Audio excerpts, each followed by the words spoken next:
જે પ્રાયઃ બીજા અન્ય દર્શનોમાં જોવા આપણને નહીં મળે. તો એવું આ અનેકાંતવાદ ઉપર એક સુંદર મજાનું પુસ્તક પરમ પૂજ્ય પન્યાસ પ્રવર શ્રી ત્રૈલોક્ય મંડન વિજય મહારાજ સાહેબ દ્વારા લખાયેલું આ ખૂબ સુંદર મજાનું અનેકાંતવાદ ઉપર આ પુસ્તક છે. આ શાસન એમ સમજાવે છે કે તમે શું ખાવ છો, શું નથી ખાતા, એ બીજા નંબરનો પ્રશ્ન છે. પહેલો પ્રશ્ન તો એ છે કે જ્યારે તમે ખાતા પહેલા, ખાધા પછી જે સૃષ્ટિએ તમારા સુધી આ વસ્તુ પહોંચાડી, જે વ્યક્તિએ તમારા સુધી પહોંચાડી, એના માટે કૃતજ્ઞતા અનુભવો છો?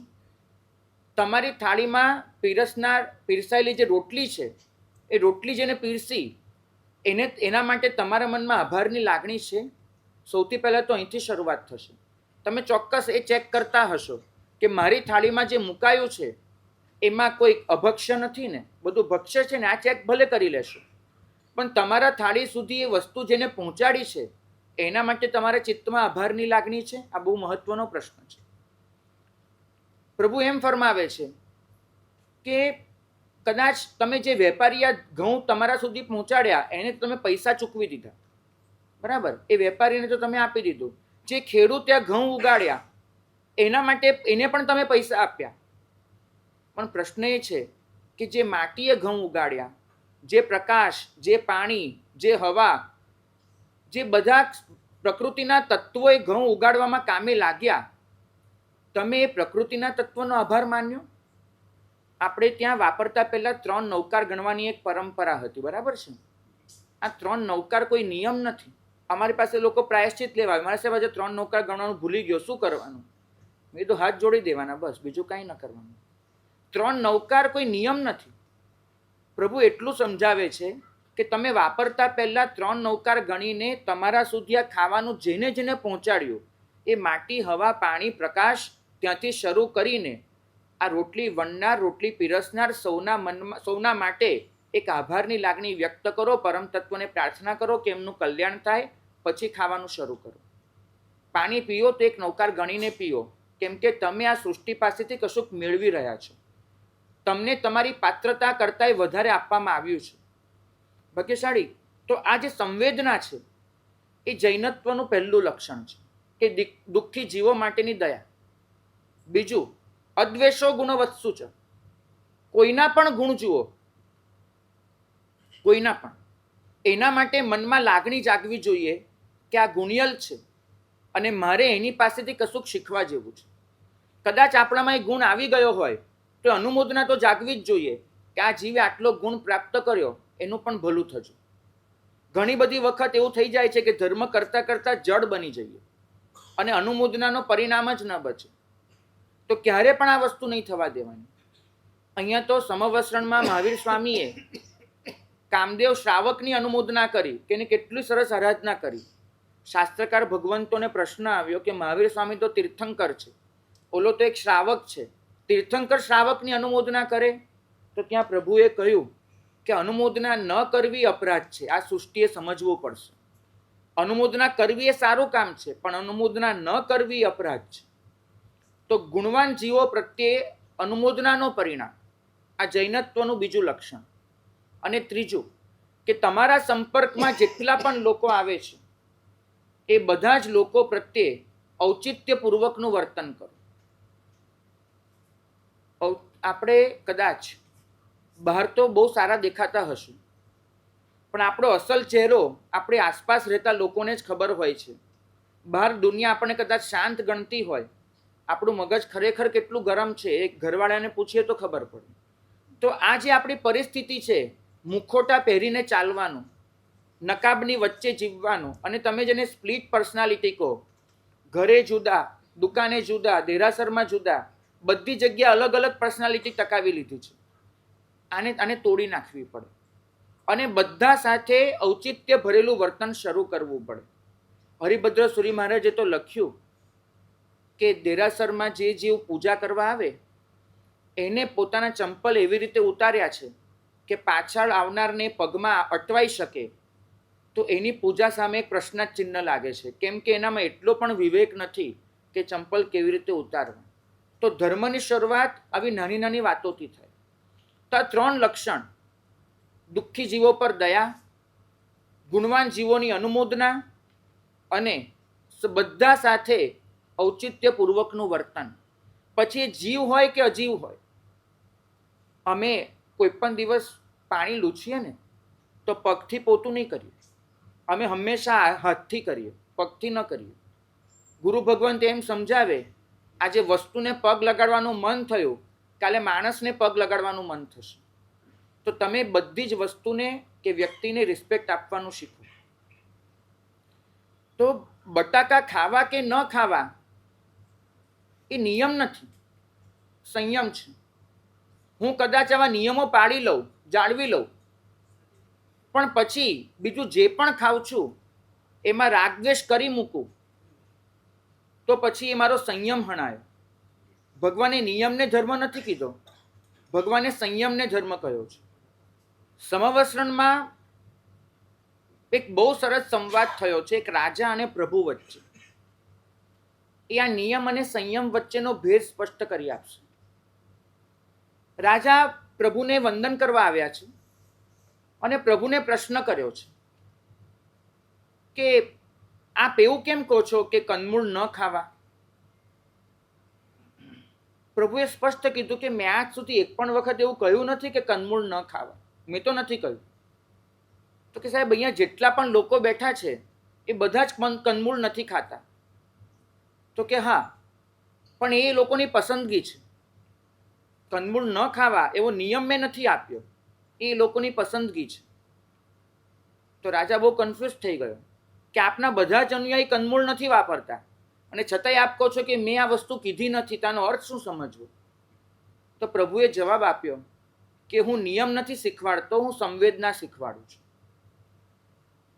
ભાગ્યશાળી પ્રભુએ કહ્યું કે તમારી પાસે ખાવું કે ન ખાવું એ ચોઈસ ક્યારેય નહોતી.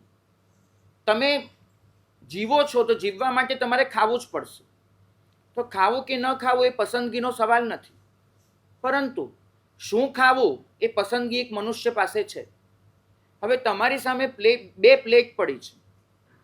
એક પ્લેટમાં એવી વસ્તુ છે કે જે અનંત જીવોના સંહારથી બની છે અને બીજી પ્લેટમાં એવી વસ્તુ છે કે જેમાં માત્ર એક જ જીવની હત્યા થઈ છે. બરાબર? સમજો કે દૂધી છે તો એક જીવની હત્યા થઈ છે. પ્રભુએ કહ્યું કે ખાવું કે ન ખાવું એ પસંદગી નથી, પણ આ બે પ્લેટમાંથી કઈ પ્લેટનું જ ખાવું એ મારી પસંદગી હોઈ શકે છે. અને તારી અંદર એ સંવેદના જાગતી હશે, તારી અંદર એ કોમળતા વિકસી હશે, તો એ પ્લેટમાં જે વસ્તુ પડી છે ને એ જીવની ચીસ તું સાંભળી શકીશ. અને તારી અંદર એ કોમળતા હશે તો અનંત જીવોની ચીસ તું સહન નહીં કરી શકે અને તું એ વસ્તુ છોડી દઈશ અને બીજી પ્લેટ પર હાથ મૂકી દઈશ. એ કોમળતાનો વિકાસ થવો જોઈએ, એ સંવેદનશીલતાનો વિકાસ થવો જોઈએ કે આપણી સામે જે આહાર આવ્યો છે એ આહાર જે જીવોની હત્યામાંથી તૈયાર થયો છે એની સંવેદના આપણે અનુભવી શકીએ, એની ચીસ આપણા કાને સાંભળી શકીએ. અને આ સંવેદના અનુભવવી, આ ચીસ સાંભળવી, એને જ કહેવાય છે સંયમ.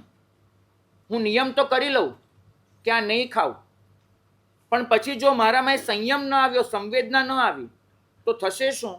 હું કદાચ બટાકા નહીં ખાઉં પણ લીલ પર પગ મૂકીને ચાલી જઈશ, કારણ કે એ વખતે મારા પગ નીચે આવતા અનંત જીવોની ચીસ એ મને નહીં સંભળાય.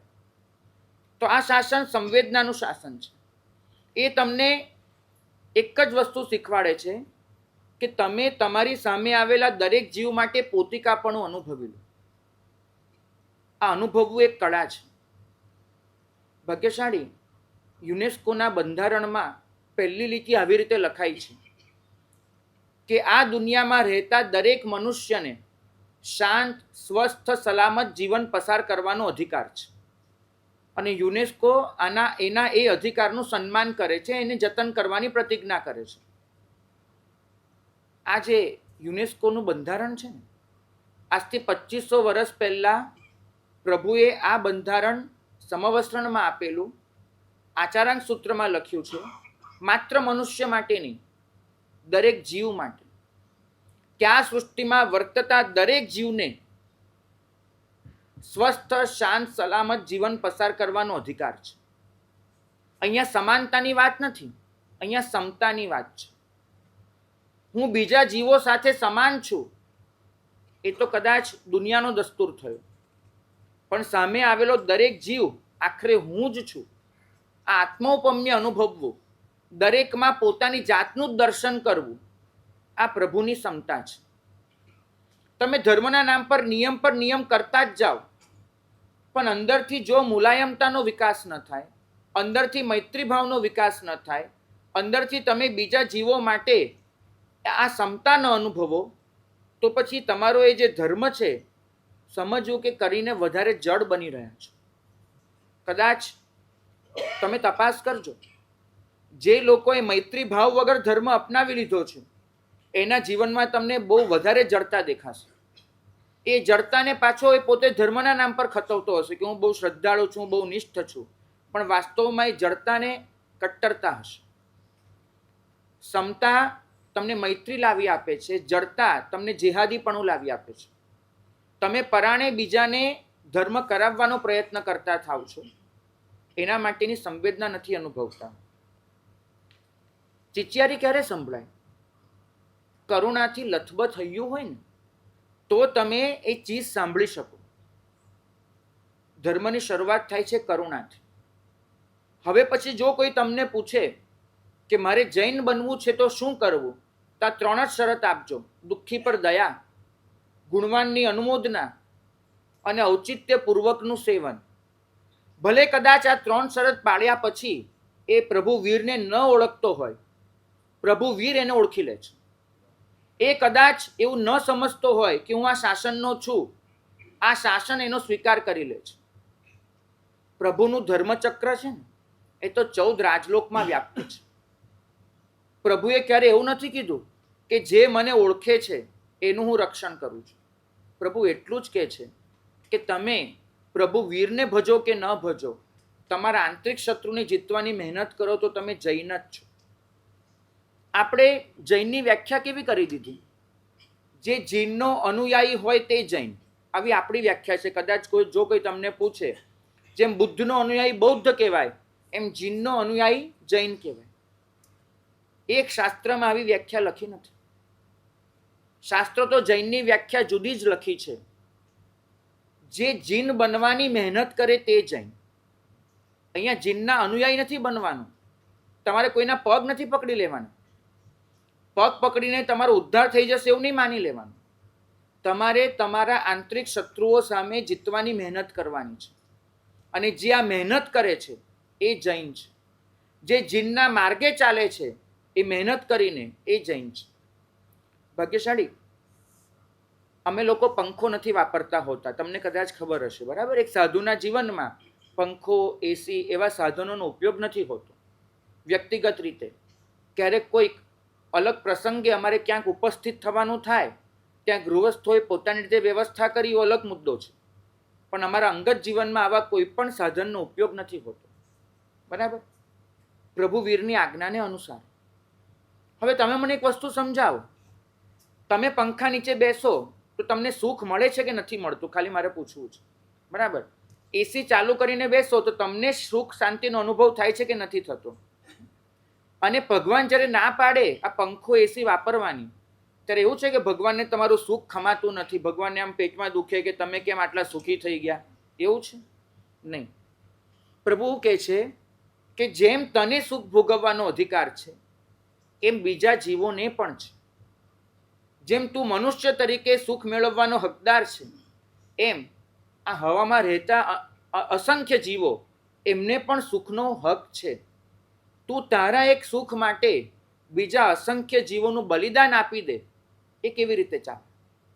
તું તારા સુખ માટે અસંખ્ય જીવોને પતાવી દે, એ કેવી રીતે ચાલે?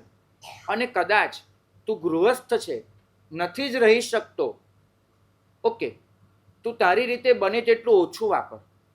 પણ જેટલું વાપરે છે એ વાપરતા પહેલાં જ્યારે તારો હાથ પંખાની સ્વિચ પર જાય તો પંખા નીચે જ્યારે બેસે અને હાશકારો અનુભવે ત્યારે એક ક્ષણ માટે વિચાર કરવા પણ તૈયાર છે કે આ મારો હાશકારો આ લાવવામાં અસંખ્ય જીવો પોતાનું બલિદાન આપી ચૂક્યા છે. તું એ જીવ માટે એક નાનકડું થેન્ક યુ પણ કહે છે નહીં. ભાગ્યશાળી જૈનત્વ એમાં ચોક્કસ છે કે પંખો વાપરવો કે ન વાપરવો, પણ એનાથી વધારે છે કે પંખો વાપરવા જાઓ, સ્વિચ ચાલુ કરવા જાઓ ત્યારે મનોમન એક માફી માંગી લો કે હવે પછી હું જે જીવોની હત્યા કરવાનો છું એને પણ હું મિચ્છામી દુક્કડમ આપું છું. પંખા નીચે બેસીને સુખ અનુભવો. ચોક્કસ એક મનુષ્ય તરીકે કદાચ તમે સહન ન કરી શકતા હો અને તમારે વાપરવું પડે તો ઠીક છે, પણ એ સમયે થેન્ક યુ બોલવાનું ન ચૂકો મનથી કે અસંખ્ય જીવો તમે મારા માટે બલિદાન આપ્યું છે, તમારા બલિદાનની હું કિંમત કરું છું. અહીં તો આપણે પાટા પર ગબડી પડતા હોઈએ, ટ્રેન ફરી વળવાની હોય અને કોઈકે આપણને બચાવી લીધા, આખી જિંદગી આપણે વ્યક્તિનો આભાર માનીશું કે ભાઈ તારા લીધે જીવતો છું, બરાબર. બચાવનારનો આટલો આભાર માનીએ છીએ, આપણે જીવીએ એના માટે દરેક ક્ષણે અસંખ્ય જીવો બલિદાન આપી રહ્યા છે, એનો આભાર માનવામાંથી કેમ ચૂકી જઈએ? આ વિચાર છે. આ શાસન તમને બીજા માટે કૃતજ્ઞ બનાવે છે. ફરિયાદોનું લિસ્ટ તમારી પાસે બહુ મોટું છે, બહુ મોટું. એક સાધુના જીવનમાં સૌથી વધારે પ્રસન્નતા એની હોય છે કે એની પાસે ફરિયાદ નથી હોતી. અને અત્યારે તમને આ લોકોએ સગવડ નથી રાખી, બાકી કાગળ અને પેન આપવામાં આવે અને કહેવામાં આવે કે તમને જીવનમાં કઈ કઈ બાબતની ફરિયાદ છે એનું લિસ્ટ બનાવો, કદાચ સપ્લિમેન્ટરી લેવા આવશો તમે લોકો કે પેલો કાગળ ભરાઈ ગયો. શા માટે?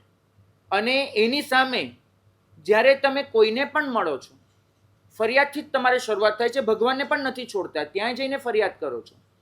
થેન્ક યુ, કૃતજ્ઞતા તો ક્યાંય નથી આવી તમારા જીવનમાં.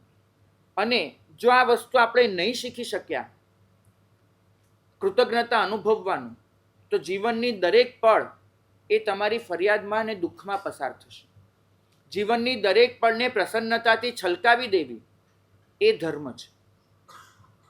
જ્યારે પ્રભુને કહેવામાં આવ્યું કે આપના મતે સાધક એટલે કોણ, તો ભગવાને કીધું કે વર્તમાન ક્ષણની પ્રસન્નતાને અનુભવી લે એ સાધક. સાધક તમે જ્યારે એકલા પણ હશો ને તોય તમે કોઈકની ભેગા હશો, બરાબર. જોજો, તમે જ્યારે એકલા પણ બેઠા હો, પેલા બાજુમાં પડ્યું છે સાધન વગર, નહીં તો એમાં હો, પણ ધારો કે તમે એકલા બેઠા છો તો તમારા મનમાં એટલું જ ચાલતું હોય, ભૂતકાળમાં શું થયું, ભવિષ્યમાં હું શું કરવાનો છું, આ જ બધું ચાલતું હોય. તમે વર્તમાન ક્ષણમાં તો હોતા જ નથી. અને પરિણામ શું આવે છે કે જીવનમાં જે પણ બને છે એને પ્રભુની કૃપા ગણવાનું શીખ્યા નથી. જે પણ બને એમાં આપણી કોઈકને કોઈક ફરિયાદ ચોક્કસ હોય છે કે આ મારી સાથે કેમ થયું, કેમ ન થયું. એક સરસ કથા કહું તમને, શાસ્ત્રોમાં લખાયેલી. એક મંત્રી, એને ક્યારેક કોઈ ગુરુ પાસે એવી પ્રતિજ્ઞા લીધી કે હું રોજે પૂજા કરવા જઈશ, કંઈ પણ થાય, કોઈ પણ સંજોગોમાં મારી પૂજા ચાલુ રહેશે, સિવાય કે મને કંઈક વાગે કરે ને પથારીમાંથી ઊભો ન થવું એ અલગ મુદ્દો, બાકી પૂજા રોજે કરીશ. એક દિવસ એવું બન્યું, આનો નિયમ એનો વર્ષોથી ચાલુ, અને એને રાજાનું તેડું આવ્યું કે મંત્રી ઇમરજન્સી છે, તાત્કાલિક આવી જાઓ. હવે પૂજા બાકી છે, એકવાર રાજમહેલમાં પગ મૂકે, કદાચ રાત બી પડી જાય અને પૂજા ચૂકાઈ જાય તો શું કરવાનું? તો મંત્રીએ નક્કી કર્યું, કહેવડાવ્યું કે હું 15 મિનિટમાં પહોંચું છું. બસ ફટાફટ નાયો, કપડાં પહેર્યા અને પોતે નીકળી ગયા. ચાલતા જાય છે, લગભગ ચાલવાની ગતિ એ દોડવા જેટલી થઈ ગઈ છે, ચાલે છે. અને ધ્યાન ન રહ્યું ને રસ્તામાં એક પથ્થરો પડ્યો હતો, એ પથ્થરા સાથે પગ ભટકાઈ ગયો. પગ ભટકાયો, ગળથોલિયું ખાઈ ગયા, માથું ચીરાઈ ગયું, 15 ટાંકા આવ્યા, બીજે બધે એવું વાગ્યું હતું, 15 દિવસ માટે પથારીમાં સૂઈ જવું પડ્યું. આ 15 દિવસ એના જે પથારીમાં વીત્યા એમાં રાજકાજ એટલું બગડી ગયું, અને 15 દિવસ એ મંત્રીએ મનમાં એક જ વિચાર કર્યો, સીધો રાજમહેલે જતો રહ્યો હોત ને ત્યાં કાંઈ ન થાય. મેં આટલી સચ્ચાઈથી, ઈમાનદારીથી આ નિયમ પાળ્યો કે રોજે પૂજા કરીશ પછી જ જઈશ. આ નિયમ ન હોત તો હું બચી ગયો હોત ને. આ પૂજાના નિયમે જ મને પાડ્યો અને મારા 15 દિવસ બગાડી નાખ્યા. અને મારો સાથી મંત્રી એ રાજાની આગળ થોડો ઓર નજીક આવી ગયો. હવે ઘણી બધી વિચારધારાઓ થઈ અને નક્કી કર્યું કે હવે ઊભો થવું પછી પૂજા કરવાનું બંધ, કોઈ મતલબ નથી આનો, બંધ થાય. આવું ઘણી બધી વખત આપણને કોઈ ગુસ્સાવશ ધર્મ પર અણગમો થઈ શકે. 1.5-2 મહિના વીત્યા હશે અને એ ગામમાં એક અવધિજ્ઞાની મહાત્માને આવવાનું થયું. એનું વ્યાખ્યાન વગેરે ચાલે, પણ એ મહાત્મા પૂર્વ પરિચિત, એટલે મંત્રીએ લાજે શરમે પણ એના વ્યાખ્યાનમાં જવું પડ્યું. બેઠા છે, બધું ચાલે છે, અને મહાત્મા છે એને ધર્મના પ્રભાવનું વર્ણન કર્યું કે ધર્મથી આમ થાય, ધર્મથી આમ થાય. એટલે પેલા મંત્રીને અંદર જે ઘુમરાઈ રહ્યું હતું ને એ બહાર આવી ગયું. અડધા વ્યાખ્યાને મંત્રી ઊભા થઈ ગયા કે મહાત્મા, ભગવંત, 1 મિનિટ, રિસ્પેક્ટથી કહું છું, પણ હવે આ બધું મારા ગળે ઉતરતું નથી. તમારા જેવા જ કોઈકની પાસે મેં બાધા લીધી હતી, એ બાધાનું ફળ જુઓ, હજુ આ ડાઘા ગયા નથી, માંડ માંડ ચલાય છે. આ પૂજાએ મને આ સજા કરી. મહાત્માએ કીધું કે મંત્રીશ્વર, વાત નીકળી જ છે તો કહી દઉં, કારણ કે એમની પાસે અવધિજ્ઞાન હતું કે મંત્રી, તમે ગયા ભવમાં એવું કોઈક પાપ કરેલું કે જેના લીધે એ દિવસે તમારે આખલાના પગ નીચે કચડાઈને મરવાનું હતું. તમે જે રસ્તે આગળ જઈ રહ્યા હતા એ રસ્તો જ્યાં પૂરો થાય ત્યાં જે ગલી આવતી હતી, એ ગલીમાંથી એક ગાંડો આખલો એ દોડતો દોડતો આવતો હતો. તમે ત્યાં પહોંચત, પેલો આખલો આવત અને એ તમને કચડી નાખત, પોતાના શિંગડાથી છોલીને મારી નાખત. આ નક્કી હતું. પણ તમે પૂજા કરવા ગયા અને તમારી એ શુભ ભાવના તમારા કર્મની આડે આવી. શૂળીનો ઘા સોયથી પત્યો, તમે પછડાયા, પેલો પથ્થરો આવ્યો વચ્ચે, તમે પછડાયા, માથું ફાટી ગયું, તમે 15 દિવસનું થયું, પણ આજે મારી સામે જીવતા ઊભા છો, નહીં તો એ દિવસે ફોદા ફોદા થઈ ગયા. એટલું નક્કી માનજો કે મારી અને તમારી બનાવેલી યોજનાઓ કરતાં એને બનાવેલી યોજના 100% વધારે સારી અને સાચી હોય છે. ઘણી બધી વખત આપણને કાર્યકારણ ભાવ સમજાતા નથી, કેમ કે આ દિવાલની પાછળ શું છે ને આપણે સમજી શકતા નથી, પણ એને દેખાય છે. ચોક્કસ એ તમને તમારા બધા જ કર્મોમાંથી બચાવી ન શકે. કરેલા કર્મ તો ભોગવવા જ પડે. તમે તેવી અપેક્ષા રાખો છો હું કોઈને 2 લાફા ઠોકી ના આવું ને પછી ભગવાન આગળ આવીને ધૂપ કરું, મારા બધા પાપ ધોવાઈ જાય. એ તો એના માટે આ કંઈ વોશિંગ મશીન નથી કે બધા કપડાં ધોઈ આપે તમારા. એના માટે તો એ નથી જ બેઠા કે તમારા કર્મો તમે જે કર્યા છે એને ધોઈ આપે, એવું નથી. કરેલા કર્મ ભોગવવા તો પડે, હું હોઉં કે તમે, પણ એનું ફળ હળવામાં હળવું થઈ શકે એની દરકાર એ ચોક્કસ કરે છે. તમે એને પોતે જુઓ. એમને કર્મ કર્યું હતું, પેલાના કાનમાં સીસું રેડાવ્યું હતું, બરાબર, પોતાના શૈયા પાલકના કાનમાં. તો ખુદ ભગવાનના ભવમાં એના કાનમાં ખિલ્લા ઠોકાયા.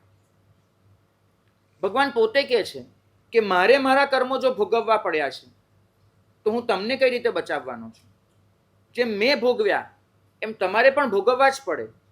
બહુ તો હું એટલું કરી શકું કે ખિલ્લા ઠોકાયા ને એક ક્ષણે પણ મારા મનમાં શાંતિ અને સમાધિ હતી. એક ક્ષણે પણ ખિલ્લો ઠોકનાર માટે મારા મનમાં કોઈ દ્વેષ નહોતો, ક્લેશ નહોતો. એક ક્ષણે પણ મારા મનમાં આર્ત ધ્યાન નહોતું. હું સમતામાં હતો. હું તમને આ બધું આપી શકું.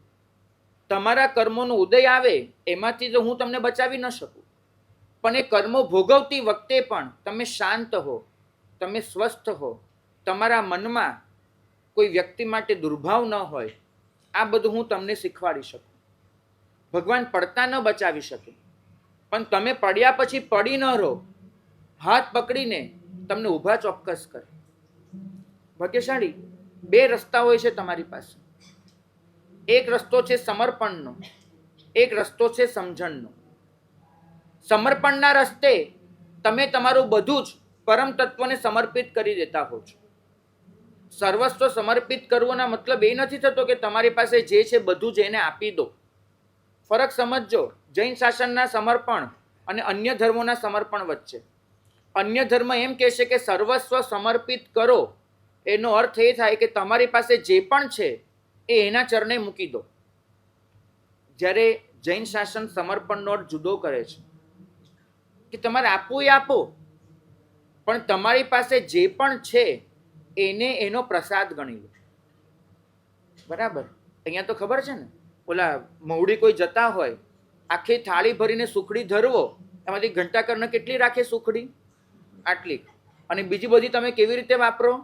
એની પ્રસાદી તરીકે. બરાબર છે? તો બસ એટલું જ પ્રભુ કહે છે કે તમને જે મળ્યું છે એનો એક નાનકડો ટુકડો સૃષ્ટિના કલ્યાણમાં વાપરી દો. બરાબર? એક્ઝેક્ટ આંકડો આપું તો 8મો ભાગ.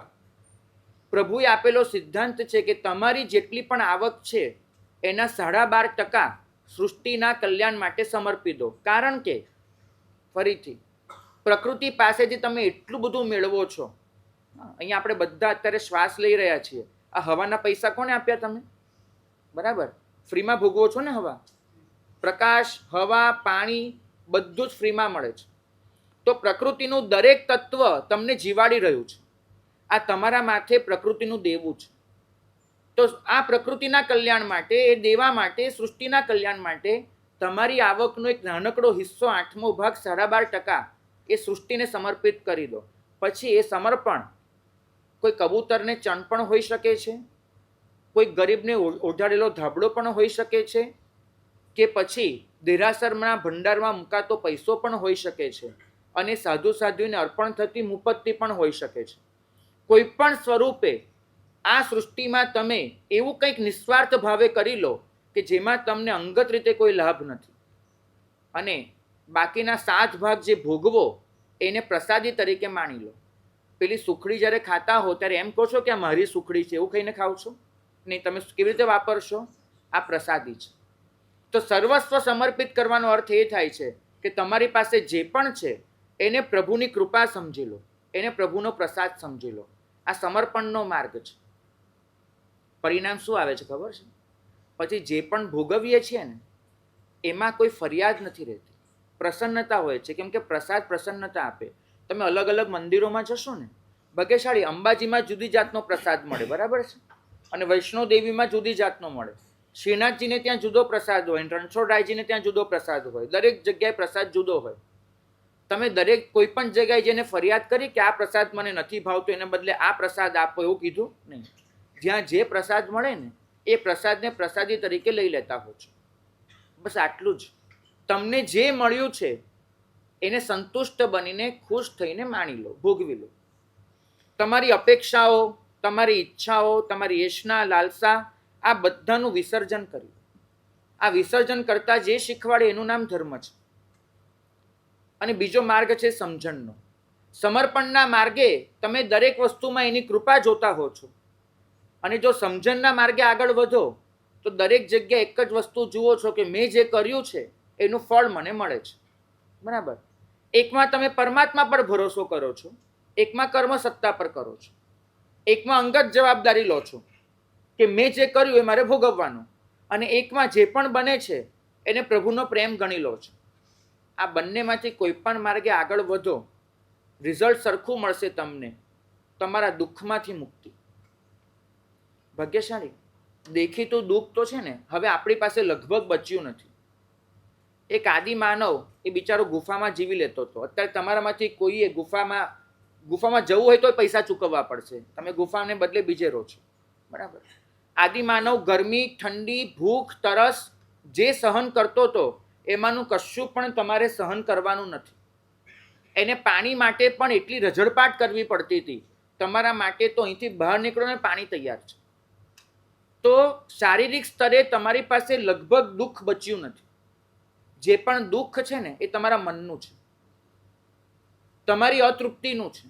તમે એટલું બધું ઈચ્છો છો અને પૂરું નથી થતું, એનું દુઃખ તમે અનુભવો છો. સમજણ અને સમર્પણ એ બંને આ દુઃખમાંથી તમને છોડાવે છે.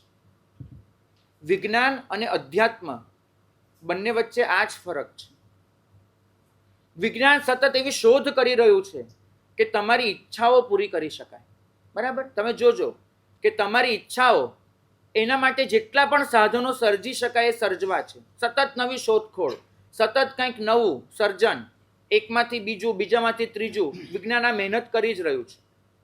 અધ્યાત્મ શું કરે છે? અધ્યાત્મ સર્જન નથી કરતું, એ તમારી ઈચ્છાઓને શાંત કરવામાં માને છે. વિજ્ઞાન ઈચ્છાઓ પૂરી કરવાના માર્ગે છે, અધ્યાત્મ ઈચ્છાને શાંત કરવાના માર્ગે છે. કારણ કે એક જ વસ્તુ એ તમને સમજાવે છે કે ઈચ્છાઓ ગમે તેટલી પૂરી કરશો, જેવી પૂરી થઈને નવી ઈચ્છા જાગવાની છે. જ્યારે અધ્યાત્મ તમને એ શીખવે છે કે ઈચ્છા એકવાર શાંત પડીને તો તમારી પાસે જે પણ છે એમાં તમે સુખી થઈ જશો. વિજ્ઞાન અને અધ્યાત્મ બંને એકબીજા વગર અધૂરા છે. એકે સર્જન કરવાનું છે, એકે શોધન કરવાનું છે. વિજ્ઞાન કામ પાડે છે મેટર સાથે અને સતત એક મેટરમાંથી બીજી મેટર, બીજામાંથી ત્રીજી, એવી નવી નવી વસ્તુનું સર્જન કરે છે. અધ્યાત્મ કામ પાડે છે આત્મા સાથે, કે જે અનાદિ અનંત છે. એ માત્ર એનું શોધન કરે છે, એને શુદ્ધ કરે છે. પ્રભુને સમવસ્ત્રણમાં પૂછાયું હતું કે ધર્મ એટલે શું? અનેક વખત આ પ્રશ્ન પ્રભુને પૂછાયો અને પ્રભુએ દર વખતે સામે જે વ્યક્તિ હતી, જે પરિસ્થિતિ હતી, એ પ્રમાણે એનો જવાબ આપ્યો. બહુ સરસ જવાબ પ્રભુનો ઉત્તરાધ્યાયન સૂત્રમાં નોંધાયેલો છે. ધર્મ એટલે શું? પ્રભુએ માત્ર 5 જ અક્ષરમાં જવાબ આપ્યો છે. 5 અક્ષર, શબ્દ પણ નહીં. વત્થુ સહાવો ધમ્મો. દરેક વસ્તુનો પોતાનો જે સ્વભાવ છે એ જ ધર્મ છે. સૂર્ય નિયમિત રીતે સવારે ઉગે અને સાંજે આથમી જાય એ એનો ધર્મ છે. ચંદ્ર રાત્રે ઉગે અને સવારે આથમી જાય એનો ધર્મ છે. સમુદ્ર એક મર્યાદામાં રહે એનો ધર્મ છે. પૃથ્વી સ્થિર રહે એ એનો ધર્મ છે. વાદળ ચોમાસું આવે અને વરસે એનો ધર્મ છે. અને શિયાળામાં ઠંડી પડે એનો ધર્મ છે. દરેક વસ્તુ પોતાના સ્વભાવને ટકાવી રાખે એ ધર્મ કહેવાય. અને એ સ્વભાવને જ્યારે છોડે એને અધર્મ કહેવાય, આફત કહેવાય. સમુદ્ર બાઉન્ડ્રી ઓળંગે એને તમે શું કહેશો? સુનામી. ધરતી પોતાની સ્થિરતા છોડી દે એને તમે કહેશો ભૂકંપ. વરસાદ ચોમાસાને બદલે શિયાળામાં આવી પડે એને તમે કહેશો માવઠું. સૂર્ય અચાનક જ દેખાવાનો બંધ થઈ જાય એને તમે કહેશો ગ્રહણ. દરેક વસ્તુ જ્યારે પોતાનો સ્વભાવ ગુમાવે છે ત્યારે અધર્મ અને આફત સર્જાય છે. પ્રભુ કહે છે કે સૃષ્ટિનું દરેક તત્વ તો પોતાના ધર્મમાં લગભગ ટકી જતું હોય છે, પણ એકમાત્ર આત્મા છે કે જે પોતાનો સ્વભાવ સતત છોડતો રહે છે, ગુમાવતો રહે છે. અને એક આત્મા જ્યારે અધર્મમાં ઉતરે છે, આત્માનો પોતાનો સ્વભાવ કયો છે? પ્રેમ, પવિત્રતા, પ્રસન્નતા. આ આત્માના પોતાના સ્વભાવો છે. જીવનમાં દરેક જણ જે પણ આવે છે એને પ્રેમ આપવો, જીવનની કોઈ પણ ઘટનામાં પવિત્રતા રાખવી, જીવનની દરેક ક્ષણને પ્રસન્નતામાં પસાર કરવી, આ આત્માનો પોતાનો ધર્મ છે. અને આત્મા જ્યારે આ ધર્મ ગુમાવે ત્યારે તો આ સૃષ્ટિમાં જે આફત આવે ને એનો તો કોઈ પાર નથી હોતો. કારણ કે આત્મા ચૈતન્યના સ્તરે સર્વોપરી છે. અને જ્યારે જે સૌથી ઉપરના લેવલ પર જે બેઠો છે એ જ્યારે પોતાનો ધર્મ ગુમાવે ત્યારે આ સૃષ્ટિમાં ખાના ખરાબી થતી હોય છે. ભાગ્યશાળી દરેક વસ્તુને પ્રભુની કૃપા ગણી શકાય તો કેવું એક મધુરું જીવન બની જાય. એક મુસ્લિમ ફકીરની એક વાર્તા સાંભળી હતી, બરાબર? તો કેવી છે? એ ફકીર એવા કે જંગલમાં જ રહે અને નિયમ એવો હતો એને કે હું ક્યારે કોઈની પાસે સામેથી કશું માંગવા ન જો. જે દિવસે અલ્લાહને મન થાય એ દિવસે એને મારા માટે ખાવાનું મોકલવું હોય તો મોકલે. હવે એનું એક કામ, રસ્તાની બાજુમાં બેસી રહે. જંગલમાંથી એક રસ્તો પસાર થતો હતો, ત્યાં બાજુમાં બેસી રહે. એક દિવસ ત્યાં પોતે બેઠા છે અને ગાડું પસાર થયું. ગાડામાં પતિ પત્ની 2 બાળકો. એ જે પત્ની બેઠા હતા એની નજર પેલા ફકીર પર પડી. ફકીરને જોયા, એને થયું કે જંગલમાં તો ફકીરને કોણ ખવડાવતું હશે. તો એને રસ્તામાં ખાવા માટે બાળકો સાથે હતા તો રસગુલ્લાનો ડબ્બો રાખ્યો હતો અને એ ડબ્બામાંથી પોતે 4 રસગુલ્લા કાઢ્યા, નીચે ઉતરી પેલા ફકીરના પાત્રમાં એ રસગુલ્લા મૂકી દીધા. પ્રણામ કહી અને પેલા લોકો આગળ નીકળી ગયા. ફકીરની બાજુમાં એનો શાગીર્દ બેઠો અને ફકીરને કહ્યું, ફકીર ફકીર છે ને રસગુલ્લા ખાશું? આ રસગુલ્લા? ફકીરે કહ્યું કે હા, એને મોકલ્યું છે, ખાઈ લઈશ.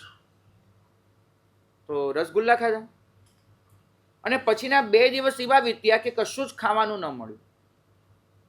ત્રીજે દિવસે ફકીર બેઠા છે અને જંગલમાં એક કઠિયારો આવ્યો. લાકડા ઉતારવા આવ્યો હશે તો પોતાની સાથે ડબ્બો લઈને આવેલો અને એ ડબ્બામાં સૂકો રોટલો હતો, આવો મોટો ચોવડો કરેલો. એને ફકીરને જોયા, એને પણ આપવાનું મન થયું. ડબ્બો ખોલ્યો, ઓલું રોટલાનું ચોથિયું એ ફકીરના પાત્રમાં મૂકી દીધું, પા રોટલો 1/4. પ્રણામ કહીને વિદાય લીધી. જોગાનું જોગ પેલો બાજુમાં એ દિવસે પણ ફકીરને કે, ફકીર ઓલા દિવસે રસગુલ્લા, પછી 2 દિવસ બખ્ખા કશું જ નહીં, અને આજે આ રોટલો ગળે ઉતરશે, એને મોકલ્યું છે, ખાઈ લઈશ. ભાગ્યશાળી રસગુલ્લા ખાવા કે ન ખાવા એવો નિયમ હોઈ શકે કે રસગુલ્લા નહીં ખાવ, રોટલો ખાઈશ, આ બધા નિયમો કરી શકાય. પણ એની ઉપર છે સંયમ. સંયમ એ શીખવાડે છે કે જે પણ આવે છે એની કૃપા ગણવી. જો જીવનમાં આટલી વસ્તુ આવી ગઈ ને તો જીવનની દરેક ક્ષણ પ્રસન્નતામાં વીતશે. પ્રભુ કહે છે કે તારી અંદર આનંદનો ઝરો પડ્યો છે, તો આ બહારનું જેટલું પણ સુખ જોવે છે ને એ ભોગવે, એની સામે કોઈ પ્રોબ્લેમ નથી. પણ એ સુખ ભોગવવા માટે તું એટલા બધા દુઃખમાંથી પસાર થાય છે કે જેનો કોઈ પાર નથી હોતો.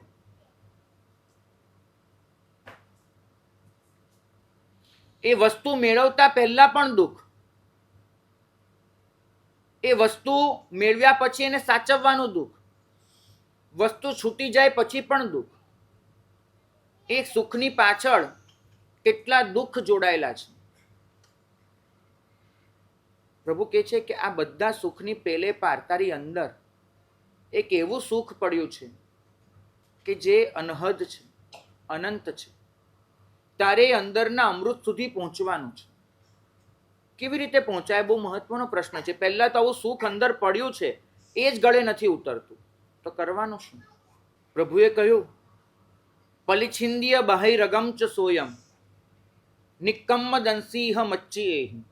આચારાંગ સૂત્રનું વચન છે કે તારી ઇન્દ્રિયો સતત બહારની તરફ ગતિ કર્યા કરે છે. તારી ઇન્દ્રિયોનું વહેણ એ હંમેશા બહારની તરફ છે. અને પરિણામ શું આવે છે? કામનું, નકામું બધું જ તું જાણ્યા કરે છે ને એ તરફ તારી ચેતનાને પ્રવાહિત કરીને બગાડ્યા કરે છે. તમે જોજો, આપણી અંદરની જો ચૈતન્ય છે એ સતત બહાર ફર્યા જ કરે છે. પણ આને લીધે જ તું તારી અંદર પડેલા અમૃતને પ્રાપ્ત નથી કરી શકતો. જો તારી ઇન્દ્રિયો શાંત થશે તો તું તારી ઇન્દ્રિયોમાં કંટ્રોલ કરી શકીશ. આ જે અમૃત છે એના વહેણને ઉલટું કરી અને અંદર બાજુ ઉતારી શકીશ, તો તને એ અંદરનું અમૃત પ્રાપ્ત થશે. ઉપનિષદમાં એક બહુ સરસ પ્રશ્ન પૂછાયો છે. એક ખેડૂત એ ખેતી કરી રહ્યો છે અને અચાનક એની નજર પડે છે ખેતી કરતા કરતા કે એની બાજુમાંથી એક ઋષિ પસાર થઈ રહ્યા છે. ખેડૂત એ ઋષિને જુએ છે અને ઋષિને જોઈ અને અચાનક દોડીને એના પગે પડી જાય છે અને ઋષિને પૂછે છે કે તમે કોણ? ઋષિ પાસે કશું જ નથી, બસ એ તો ખાલી આમ નિરાતે પસાર થઈ રહ્યા છે ખેતરમાંથી. અને આ ખેડૂત અચાનક જ આગળ ઊભો રહીને પૂછી લે છે કે તમે કોણ? અને ઋષિ એ ખુલ્લા ખેતરમાં, ખુલ્લા આકાશની નીચે 2 હાથ આમ ફેલાવીને ઊભા રહી જાય છે અને જોરથી એમને ચીસ પાડી છે, જે ચીસ ઉપનિષદમાં અમર થઈ ગઈ છે. એમને કીધું કે હું કોણ, તું કોણ? આ બધા પ્રશ્નનો જવાબ એક જ છે, વયમ અમૃતસ્ય પુત્રાહ. આપણે અમૃતના દીકરા છીએ. જે પરમ બ્રહ્મ ઉપર અમૃત વિલસી રહ્યું છે એનો જ અંશ આપણે બધા છીએ. આપણે અમૃતના પુત્ર છીએ. આજે અહેસાસ છે ને અમૃતના પુત્ર હોવાનો. ભાગ્યશાળી સિદ્ધસેન દિવાકરજી એ જ્યારે પહેલી વાર વિક્રમાદિત્યને મળ્યા, વિક્રમાદિત્ય પૂછ્યું કે તમે કોણ? સિદ્ધસેન દિવાકરજી એક જ જવાબ આપ્યો, અહમ સિદ્ધ પુત્ર. હું સિદ્ધ ભગવંતોનો અંશ છું. આ જે ફિલિંગ છે એના અંશ હોવાની, આ ફિલિંગ આપણને અંદરથી ખૂબ જ સભર અને સમૃદ્ધ બનાવી દે છે. તમને પછી સતત એક જ વસ્તુ થાય છે કે મારી અંદર જે પડ્યું છે એને મારે બહાર લાવવું છે. અહીં તો આવરણો હટાવવાના હોય છે, કશુંક નવું મેળવી નથી શકાતું. તમને વાત કરું, એક ઝેન કથા વાંચી હતી. સાધકે જઈને ગુરુને પૂછ્યું કે સાહેબ, મારે આત્માનું દર્શન કરવું હોય એના માટે કેટલી મહેનત કરવાની? એનું કોઈ માપ નક્કી ખરું? ગુરુએ કીધું કે એક મિનિટ, મને વિચાર કરવા દે. આવો પ્રશ્ન મારી પાસે પહેલી વાર આવ્યો છે. મારે આત્માનું દર્શન કરવું હોય તો કેટલી મહેનત કરવાની? આવતીકાલની સવારનો સૂર્ય ઉગે ને એના માટે તું જેટલી મહેનત કરે એટલી મહેનત તારે કરવાની. આવતીકાલ સવારનો સૂર્ય ઉગે એના માટે તું જેટલી મહેનત કરવાનો હોય એટલી મહેનત કરવાની. તો કે પણ બાપજી, ગુરુ, સૂર્ય તો એની જાતે ઉગવાનો, મારી મહેનત એમાં શું ખપ લાગે? એ તો એની જાતે ઉગવાનો છે. તો કે બસ સૂર્ય ઉગે ત્યારે તું ઊંઘતો ન હોય એટલી મહેનત કરજે, બરાબર? ને જો તારા માટે સૂર્ય ઉગવા છતાંય ઉગ્યા નહીં ઉગ્યા બરાબર હોય, તારી મહેનત કેટલી હોય કે સૂર્ય ઉગે ત્યારે તું ઊંઘતો ન હોય. તારી મહેનત એટલી હોય કે સૂર્ય ઉગે ત્યારે બારી પર પડદા ન પાડેલા હોય. સૂર્ય ઉગે એનો પ્રકાશ અંદર આવી શકે એના માટે તે તારા ઘરનો દરવાજો ખુલ્લો રાખ્યો હોય. તું દરવાજો બંધ કરીને બેસે, બારીઓ પર પડદા પાડી દે અને આંખો મીચીને ઊંઘી જાય અને પછી બૂમો પાડે કે મને સૂર્ય દેખાતો નથી, મને પ્રકાશ જડતો નથી, સૂર્ય કેમ ઉગતો નથી, હું શું કરું? આ બધા પ્રશ્નનો કંઈ મતલબ નથી. ભાગ્યશાળી આત્માના અમૃતને અનુભવવા માટે ખરેખર કશું પણ કરવાની જરૂર નથી હોતી, કશું પણ નહીં. માત્ર આ જે પડદા પાડી રાખ્યા છે ને એ પડદાને હટાવી દો. માત્ર તમે જે બહારના વાસી રાખ્યા છે એ બહારના ખોલી દો. માત્ર આંખોને જે મીચી રાખી છે એ આંખોને ઉઘાડી દો. પ્રકાશ તો તમારી સામે ઊભો. રવિન્દ્રનાથ ટાગોર એની કવિતા છે, ગુજરાતીમાં કહું તો એમને આમ ઊભું કરીને હાથ લાંબો કરીને કહ્યું કે સત્ય તો આ ઊભું દરવાજે અનંતકાળથી સત્ય તો ઊભું છે, ખાલી એને આવકારો, અંદર આવવા દો.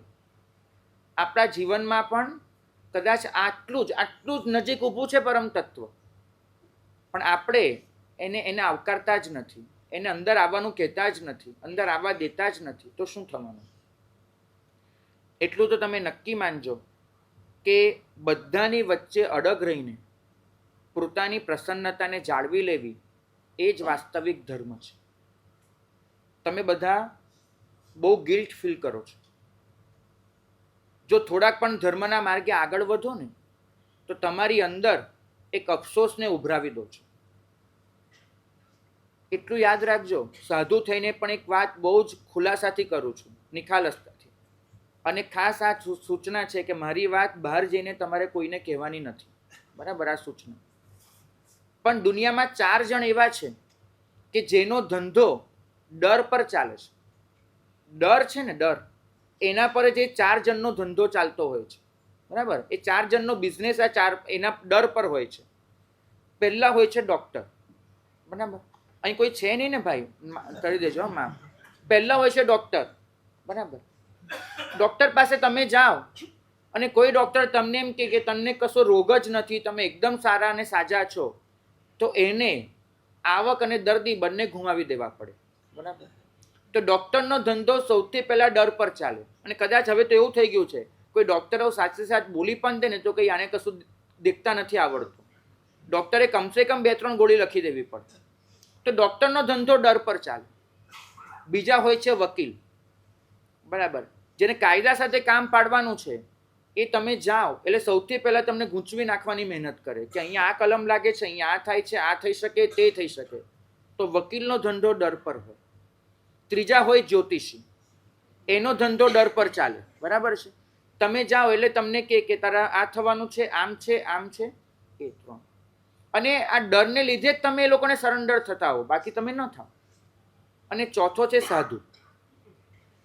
એ તમે જાઓ ને એટલે સીધું નરક, તિર્યંશ, ગતિ, આમ થશે, તેમ થશે, આમ જઈશ, તેમ જઈશ, એનું આ ડર પર જ ચાલે.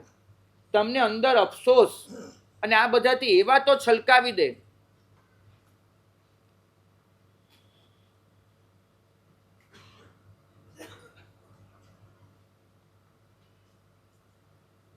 કે તમે ક્યારેય એ લાગણીમાંથી મુક્ત જ ન થઈ શકો. ભાગ્યશાળી આ શાસન છે ને, એ ક્યારેય અફસોસનું શાસન નહોતું, ક્યારેય નહીં. હમણાં જ ફ્રોઈડને વાંચતો હતો, એને બહુ સરસ લખ્યું છે. જર્મનીમાં સૌથી પહેલી વખત રિકન્સ્ટ્રક્ટિવ સર્જરી તમે કહો એ જર્મનીમાં શોધાય. બરાબર? સર્જરીનો એ પ્રકાર. એ શોધનાર જે ડૉક્ટર હતા એ બચપણમાં સેડિસ્ટ હતા. સેડિસ્ટ એટલે ખબર છે? કોઈકને દુઃખ આપીને એનો આનંદ અનુભવે, આવો જે પાશવી આનંદ જે માને ને એને સેડિસ્ટ કહેવાય.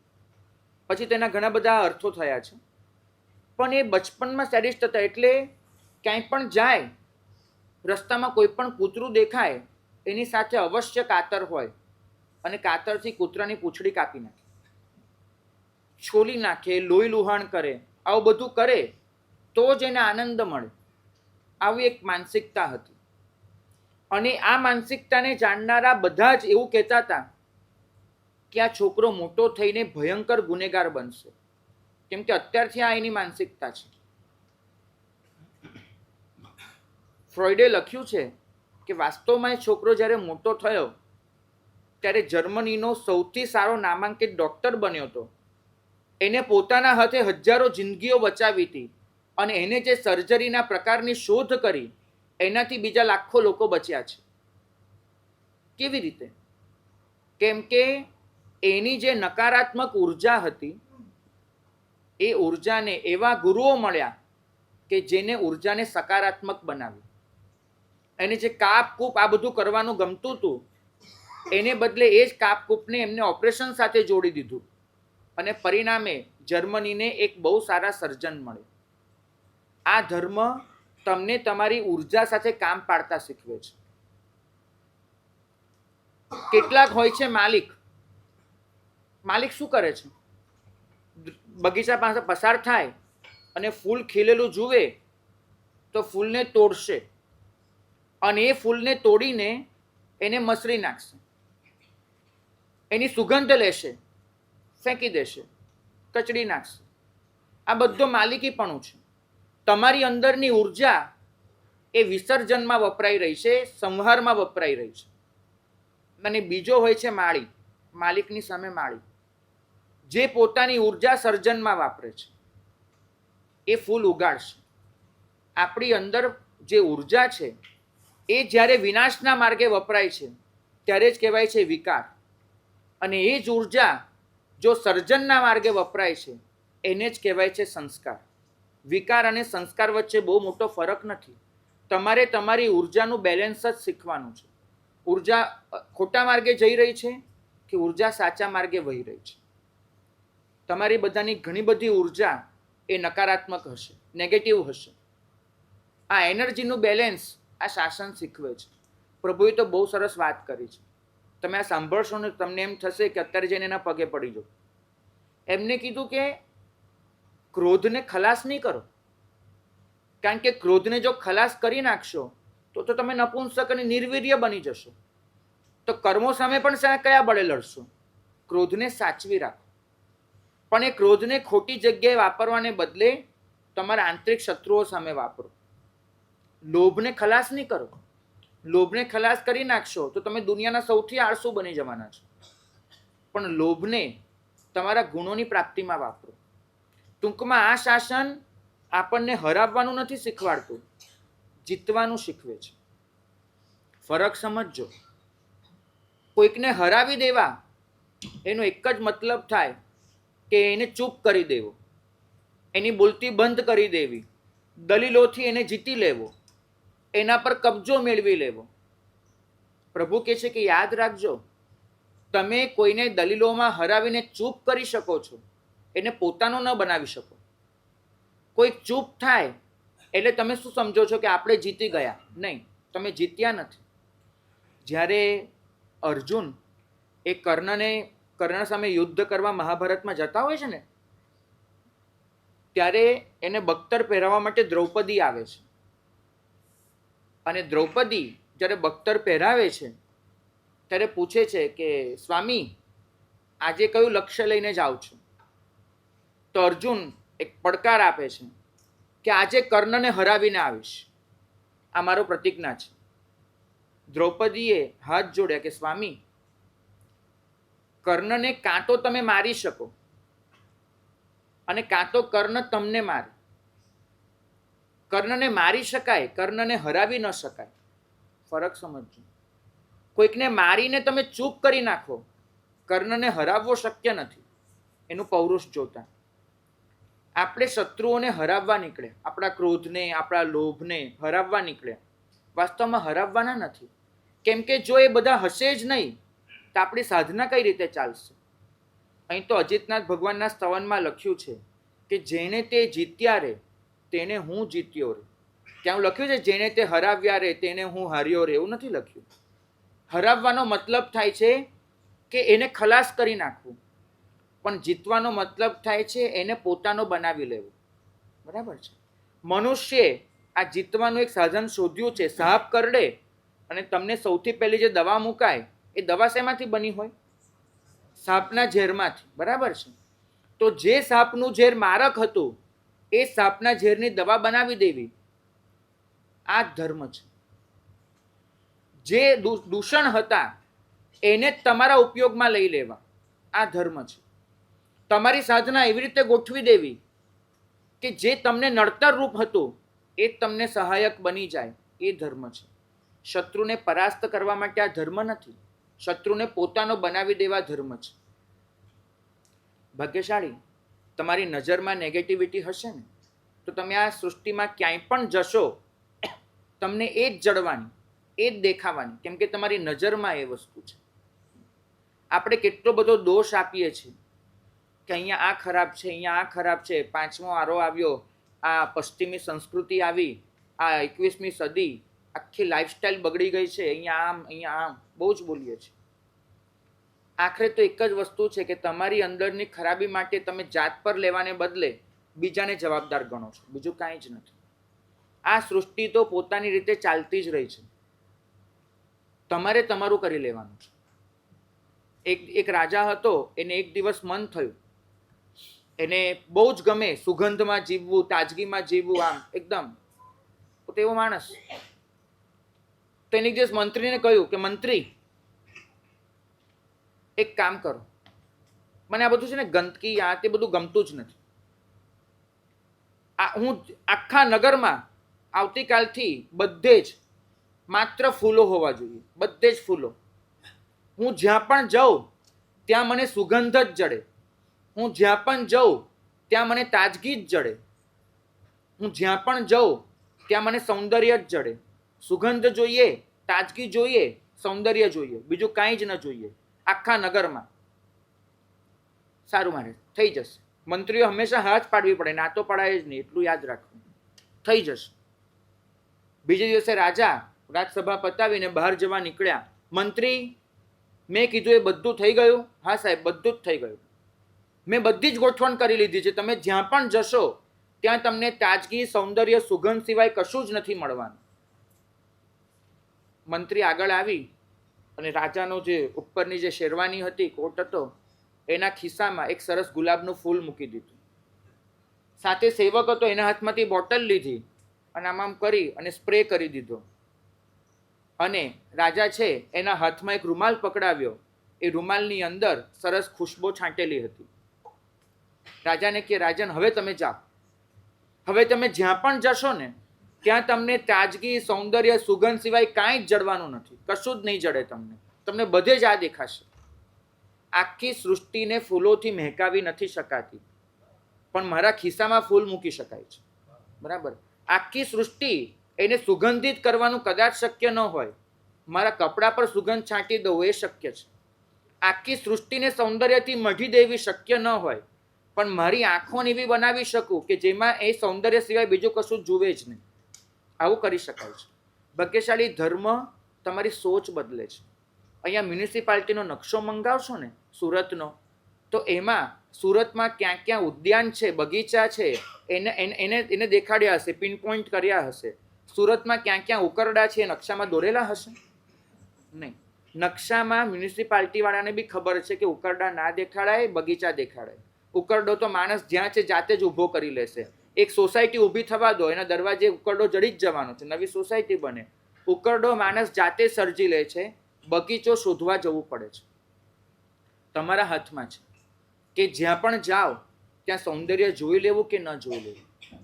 ભાગ્યશાળી. છેલ્લી વાત કરું આજના પ્રવચનની. પ્રભુને કહેવામાં આવ્યું હતું કે સાહેબ, આપનો જે માર્ગ છે એ માર્ગને જો કોઈ નામ આપવાનું હોય તો આપ કયું નામ આપવાનું પસંદ કરશો? બરાબર? અને પ્રભુએ પોતાનો જે માર્ગ હતો એને અલગ અલગ નામો આપ્યા. પ્રભુએ કહ્યું કે આ માર્ગ છે ને એ આનંદ માર્ગ છે, આ માર્ગ શાંતિ માર્ગ છે, આ નિર્વાણ માર્ગ છે, આ ચક્રમાંથી બહાર નીકળી જવાનો માર્ગ છે. ગૌતમ સ્વામીએ તરત પૂછ્યું પ્રભુને કે પ્રભુ, આનંદ માર્ગ એનો અર્થ શું છે? પ્રભુએ કહ્યું કે દુનિયા એવું માને છે કે આ માર્ગના છેડે જઈને આનંદ મળશે. બરાબર? દુનિયા એવા માર્ગની શોધમાં છે કે જે માર્ગના છેડે આનંદ છે. પણ ગૌતમ, એક વિચાર કર, કોઈક માણસ બગીચામાં લટાર મારે, બગીચામાં આમ તેમ ફરે, અને કોઈને પૂછે કે આ કયો માર્ગ છે, તો માણસ શું કહેશે? આ સુગંધનો માર્ગ છે. બરાબર? તો બગીચામાં તમે જ્યાં પણ ચાલો છો દરેક ડગલે સુગંધ તમારી સાથે હોય છે. ન કે બગીચો આખો પસાર કરી દો પછી જઈને સુગંધ મળે છે. ફરક સમજજો. આ માર્ગ આનંદ સુધી પહોંચવાનો માર્ગ નથી, આ માર્ગ આનંદને અનુભવી લેવાનો માર્ગ છે. આનંદ સુધી પહોંચવાનો માર્ગ એટલે છેડે જઈને મળશે. આનંદ અનુભવી લેવાનો માર્ગ એટલે તમે જ્યાં છો ત્યાંય આનંદને અનુભવી લો. ભાગ્યશાળી. રવિન્દ્રનાથ ટાગોરે લખ્યું છે કે અમારા એ પથ ચલાતે આનંદ. અમને તો આ માર્ગ પર ચાલવાનો જેટલો આનંદ છે, આ માર્ગ ક્યાં પહોંચે છે એની અમને ક્યાં પડી છે. અમે તો જે માર્ગે ચાલીએ છીએ, અમારે એ પથ ચલાતે આનંદ. પ્રભુ આ જ કહે છે કે ધર્મને એક લીટીમાં જો બાંધવો હોય, જીવનની દરેક ક્ષણને પ્રેમ, પવિત્રતા અને પ્રસન્નતાથી છલકાવી દેવી, તમારું અસ્તિત્વ એવું બનાવી દેવું કે તમારી સંપર્કમાં જે પણ આવે ને એ માત્ર ને માત્ર પ્રેમ લઈને જાય. તમારું અસ્તિત્વ એવું બનાવી દેવું કે તમારા હાથે જે પણ થાય એમાં સૃષ્ટિનું કલ્યાણ સમાયું હોય. તમારા અસ્તિત્વને એવું બનાવી દેવું કે તમારા જીવનની વીતતી દરેક ક્ષણ પ્રસન્નતામાં વીતે. બસ આ જ ધર્મ છે. અને આવા ધર્મના માર્ગે આપણે સૌ આગળ વધીએ એ જ મંગલ કામ. આ વિષયને લગતો કોઈ પણ પ્રશ્ન પૂછવો હોય એ પૂછી શકે. ભાગ્યશાળી તમારો પ્રશ્ન રિપીટ કરશે અને પછી હું એનો જવાબ આપીશ. અથવા જૈન ધર્મને લગતો કોઈ પણ પ્રશ્ન તમારામાંથી કોઈને પણ પૂછવો હોય તે પૂછી શકે છે. ભાગ્યશાળીનો પ્રશ્ન એવો છે કે આપણી જે પાઠશાળા છે જે વર્ષોથી ચાલે છે, તો એમાં આપણે લોકોને કંઈક ગાથા કરવીને એનાથી જે સીમિત છે, તો એનાથી આપણે ઓર વિકાસ બાળકોનો કેવી રીતે કરી શકીએ અને એમાં આપણે શું સુધારો કરી શકીએ? ભાગ્યશાળી. ખરેખર તો જીવનનું સંસ્કાર સિંચન જ્યાં થાય એનું નામ પાઠશાળા છે. દુનિયામાં તમે જે વ્યવહારિક સ્તરે શીખો છો ને એ તમને એટલું શીખવાડે છે કે જીવનમાં શું મેળવવું એ તમને ચોક્કસ બહાર વ્યવહારિક શિક્ષણમાં શીખવા મળે છે. પણ જીવન કેવી રીતે જીવવું એનું શિક્ષણ કદાચ બહાર નથી મળતું. બહારનું તમામ શિક્ષણ એ તમને સફળતાની દોડમાં ઉતારે છે. એ તમારી જિંદગી સફળ બને એવી મહેનત કરે છે. બહારનું શિક્ષણ. જ્યારે જૈન ધર્મનું શિક્ષણ એમાં શ્રદ્ધા ધરાવે છે કે જીવનને સાર્થક બનાવવું. પંડિત જસરાજજી એમને અનુરાધા પૌંડવાલે પૂછ્યું હતું. બહુ જાણીતી હસ્તી છે બંને. અનુરાધાજીએ પંડિત જસરાજજીને પૂછ્યું કે જસરાજજી, આપ સંગીત કેટલું શીખ્યા, કેટલી સાધના કરી? જસરાજજીએ કીધું, બેટા, સાથી લઈને રે સુધી પહોંચ્યો છું. સાથી શરૂ કર્યું છે અને રે સુધી આવ્યો છે. આ એમની મહાનતા હતી. બીજો પ્રશ્ન આવ્યો કે આપે સંગીતથી શું મેળવ્યું? આપ જ્યારે પ્રસ્તુતિ કરતા હો ત્યારે આપને કેવી અનુભૂતિ થાય છે?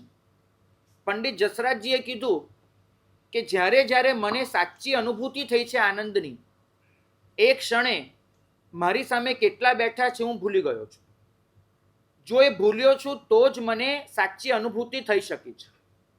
ટૂંકમાં સંગીત વગાડી અને દાદ મેળવવી, વાહવા મેળવવી અથવા પુરસ્કાર મેળવવો એ સફળતા છે. પણ સંગીત વગાડતી વખતે એમાં ડૂબી જવું, કોણ સાંભળે છે એનો પણ ખ્યાલ ન રહેવો અને નિજાનંદમાં ખોવાઈ જવું, એ સંગીતની સાર્થકતા છે. દુનિયાનું વ્યવહારિક શિક્ષણ એ તમને સફળ બનાવવા માંગે છે. અને સફળ એટલે પાછું કોઈકનાથી આગળ. બહુ સાચી વાત કરું તો બાળકો એમને તો દોડતા જ હોય છે અને બહુ મસ્તીથી દોડતા હોય છે, દોડવાનો આનંદ હોય છે. પણ એ જ દોડતા બાળકોને એ લાઈનમાં ઊભા રાખશે આમાં 8 જણને અને કહેશે હવે 8 જણ દોડો, અને કોણ પહેલું પહોંચે છે એ સફળ, બીજા આ 7 જણ નિષ્ફળ. તો દોડવાનો આનંદ તમારી પાસેથી છૂટવી લીધો. હવે આગળ નીકળવાનો આનંદ તમને આપ્યો. તો આગળ નીકળવાનો આનંદ એ સફળતા છે, દોડવાનો આનંદ એ સાર્થકતા છે, કારણ કે એ તમારો સ્વભાવ છે. ભાગ્યશાળી વ્યવહારિક શિક્ષણની તમામ જે ખોટ છે એ પૂરું કરી શકે તો ધાર્મિક શિક્ષણ છે. આપણું જે ધાર્મિક શિક્ષણ છે એમાં આ વસ્તુ લાવવી જ પડશે. કદાચ અત્યારે ધાર્મિક શિક્ષણના નામ પર 2 વસ્તુ બચી છે. એક, થોડાક વસ્તુને યાદ કરાવવામાં આવે છે, બરાબર? એક જાણે અહીંયા વસ્તુ પડી હતી એને બદલે મારા મગજમાં એક ડબ્બો ભરાવવામાં આવે છે. અને બીજું કે એક એવું કશું શીખવાડવામાં આવે છે કે જેને ફોલો કરવાનું. મને પોતાને આટલા બધા વડીલ ભગવંતોની નિશ્રામાં રહ્યા પછી, આટલા વર્ષોના અનુભવ પછી, જો કોઈ એમ કે ધર્મ એટલે શું, ધારો કે મને કોઈ પૂછે કે ધર્મની સાચી સાર્થકતા શેમાં છે, ધર્મનું સૌંદર્ય શેમાં છે, હું એક જ વાક્યમાં કહું કે don't follow it, just feel it. તમે એને ફોલો નહીં કરો, એને ફીલ કરો.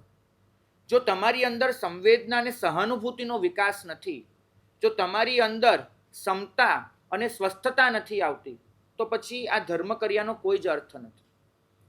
આ જ વસ્તુ પર આગળ ચાલી પાઠશાલાના શિક્ષણ સાથે નહીં પણ જીવનના શિક્ષણ સાથે જોડાયેલી આ જે પુસ્તક છે ને, એને પછી એક પુસ્તક પ્રકાશિત થવા જઈ રહ્યું છે, અલાઇવ ઇનસાઇડ કરીને, કે ખરેખર આ ધર્મ આપણને કેવી રીતે જીવવાનું શીખવાડે છે. 28 સપ્ટેમ્બરે એ પ્રકાશિત થવાનું છે. પણ ધાર્મિક શિક્ષણ માટે એટલું કહું કે જેમ અત્યારે મેં ધર્મના પાયાના તત્વો વર્ણવ્યા, આવું તો ઘણું બધું વિચારી શકાય, પણ એ જ્યાં સુધી નહીં અપાય ત્યાં સુધી તમે કદાચ એવા એક બાળકને તમે જન્માવી શકશો, સર્જન કરી શકશો કે એ બાળકને ઘણું બધું આવડતું હોય, પણ એવા બાળકનું સર્જન નહીં કરી શકો કે જે બાળક ઘણું બધું સમજતું હોય.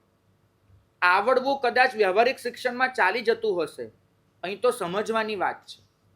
તો આપણી જે પાઠશાલાની સિસ્ટમ છે એને વહેલી તકે ધરમૂળથી બદલવાની જરૂર છે. અને એમાં આ બધા તત્વો શિક્ષણની સાથે સંસ્કાર, સહાનુભૂતિ, ક્ષમતા આ બધાને જોડવાની જરૂર છે એવું ચોક્કસ મને લાગે છે. અને આપણે સૌ મળીને એ માટે પ્રયત્ન કરીશું. પુણ્યશાળાનો પ્રશ્ન એ છે કે અત્યારે આપણી ગવર્મેન્ટે 9 થી 12ના સ્ટાન્ડર્ડ માટે ભગવદ્ ગીતાનો કોર્સ ઇમ્પ્લિમેન્ટ કર્યો છે. તો એવી રીતે આપણો પણ કોઈ કોર્સ ઇમ્પ્લિમેન્ટ ના થઈ શકે? સવાલ એ છે કે અત્યારે તમને કોઈ આવીને પૂછે, ભાગ્યશાળી, કે મારે જૈન ધર્મને સમજવો છે, તો હું કયું પુસ્તક વાંચું? બહુ ઓછા લોકો અહીંયા બેઠા હશે કે એકચ્યુઅલી પુસ્તકનું નામ આપી શકે કે મારે કયું પુસ્તક વાંચવું. આપણા બધાના મનમાં જ સેંકડો સવાલો પડેલા છે. હા, પણ તત્વાર્થ તો એટલું ડીપ છે કે એનાથી તમે શરૂઆત ન કરાવી શકો. તત્વાર્થ છે સાચું, પણ એનાથી શરૂઆત નહીં કરાવી શકો. તો ભાગ્યશાળી, આપણો પોતાનો જ અભ્યાસ એટલો ઓછો છે. દુનિયા ભણે એની કલ્પના કરવી મને બહુ ગમે છે, પણ પહેલા મને વાસ્તવિકતા બદલવી ગમે છે કે પહેલા આપણે તો ભણીએ, આપણે તો સમજીએ. બરાબર? પહેલા આપણા મનમાં આજે શું થયું છે, લાખો હિન્દુઓને ભગવદ્ ગીતા આખી અથવા તો અંશમાં મોઢે હશે. એ ભગવદ્ ગીતાના 700 શ્લોકો, 18 અધ્યાય, એને એ લોકો વારંવાર વાગોળે છે, વાંચે છે. હું તમને કહું કે ભગવદ્ ગીતાની હરોળમાં ઊભું રહી શકે, અથવા તો એનાથી પણ કદાચ એક ડગલું આગળ જઈ શકે, વધારે જઈ શકે એવો એક ગ્રંથ છે આપણી પાસે, જ્ઞાનસાર. જે જ્ઞાનસારને જૈન ગીતાનું બિરુદ મળેલું છે. બરાબર? આ એક. તો આપણે જ્ઞાનસારને કેટલું વાંચ્યું? આપણે એના આધારે આપણા જીવનને બદલવાનો કેટલો પ્રયત્ન કર્યો? અમે અત્યારે એક પ્રયત્ન ચાલુ છે અમારો, જ્ઞાનસારને ડે ટુ ડે લાઈફ સાથે કેવી રીતે જોડી શકાય. જેમ કે તમારા કોઈને એન્ઝાયટી થઈ છે, કોઈકને ક્રોધ બહુ આવે છે, કોઈક બહુ ગ્રીડી થઈ ગયો છે, તો દરેક જગ્યાએ જ્ઞાનસાર ક્યાં ખપ લાગે તો એ રીતનું સર્જન કરી રહ્યા છે.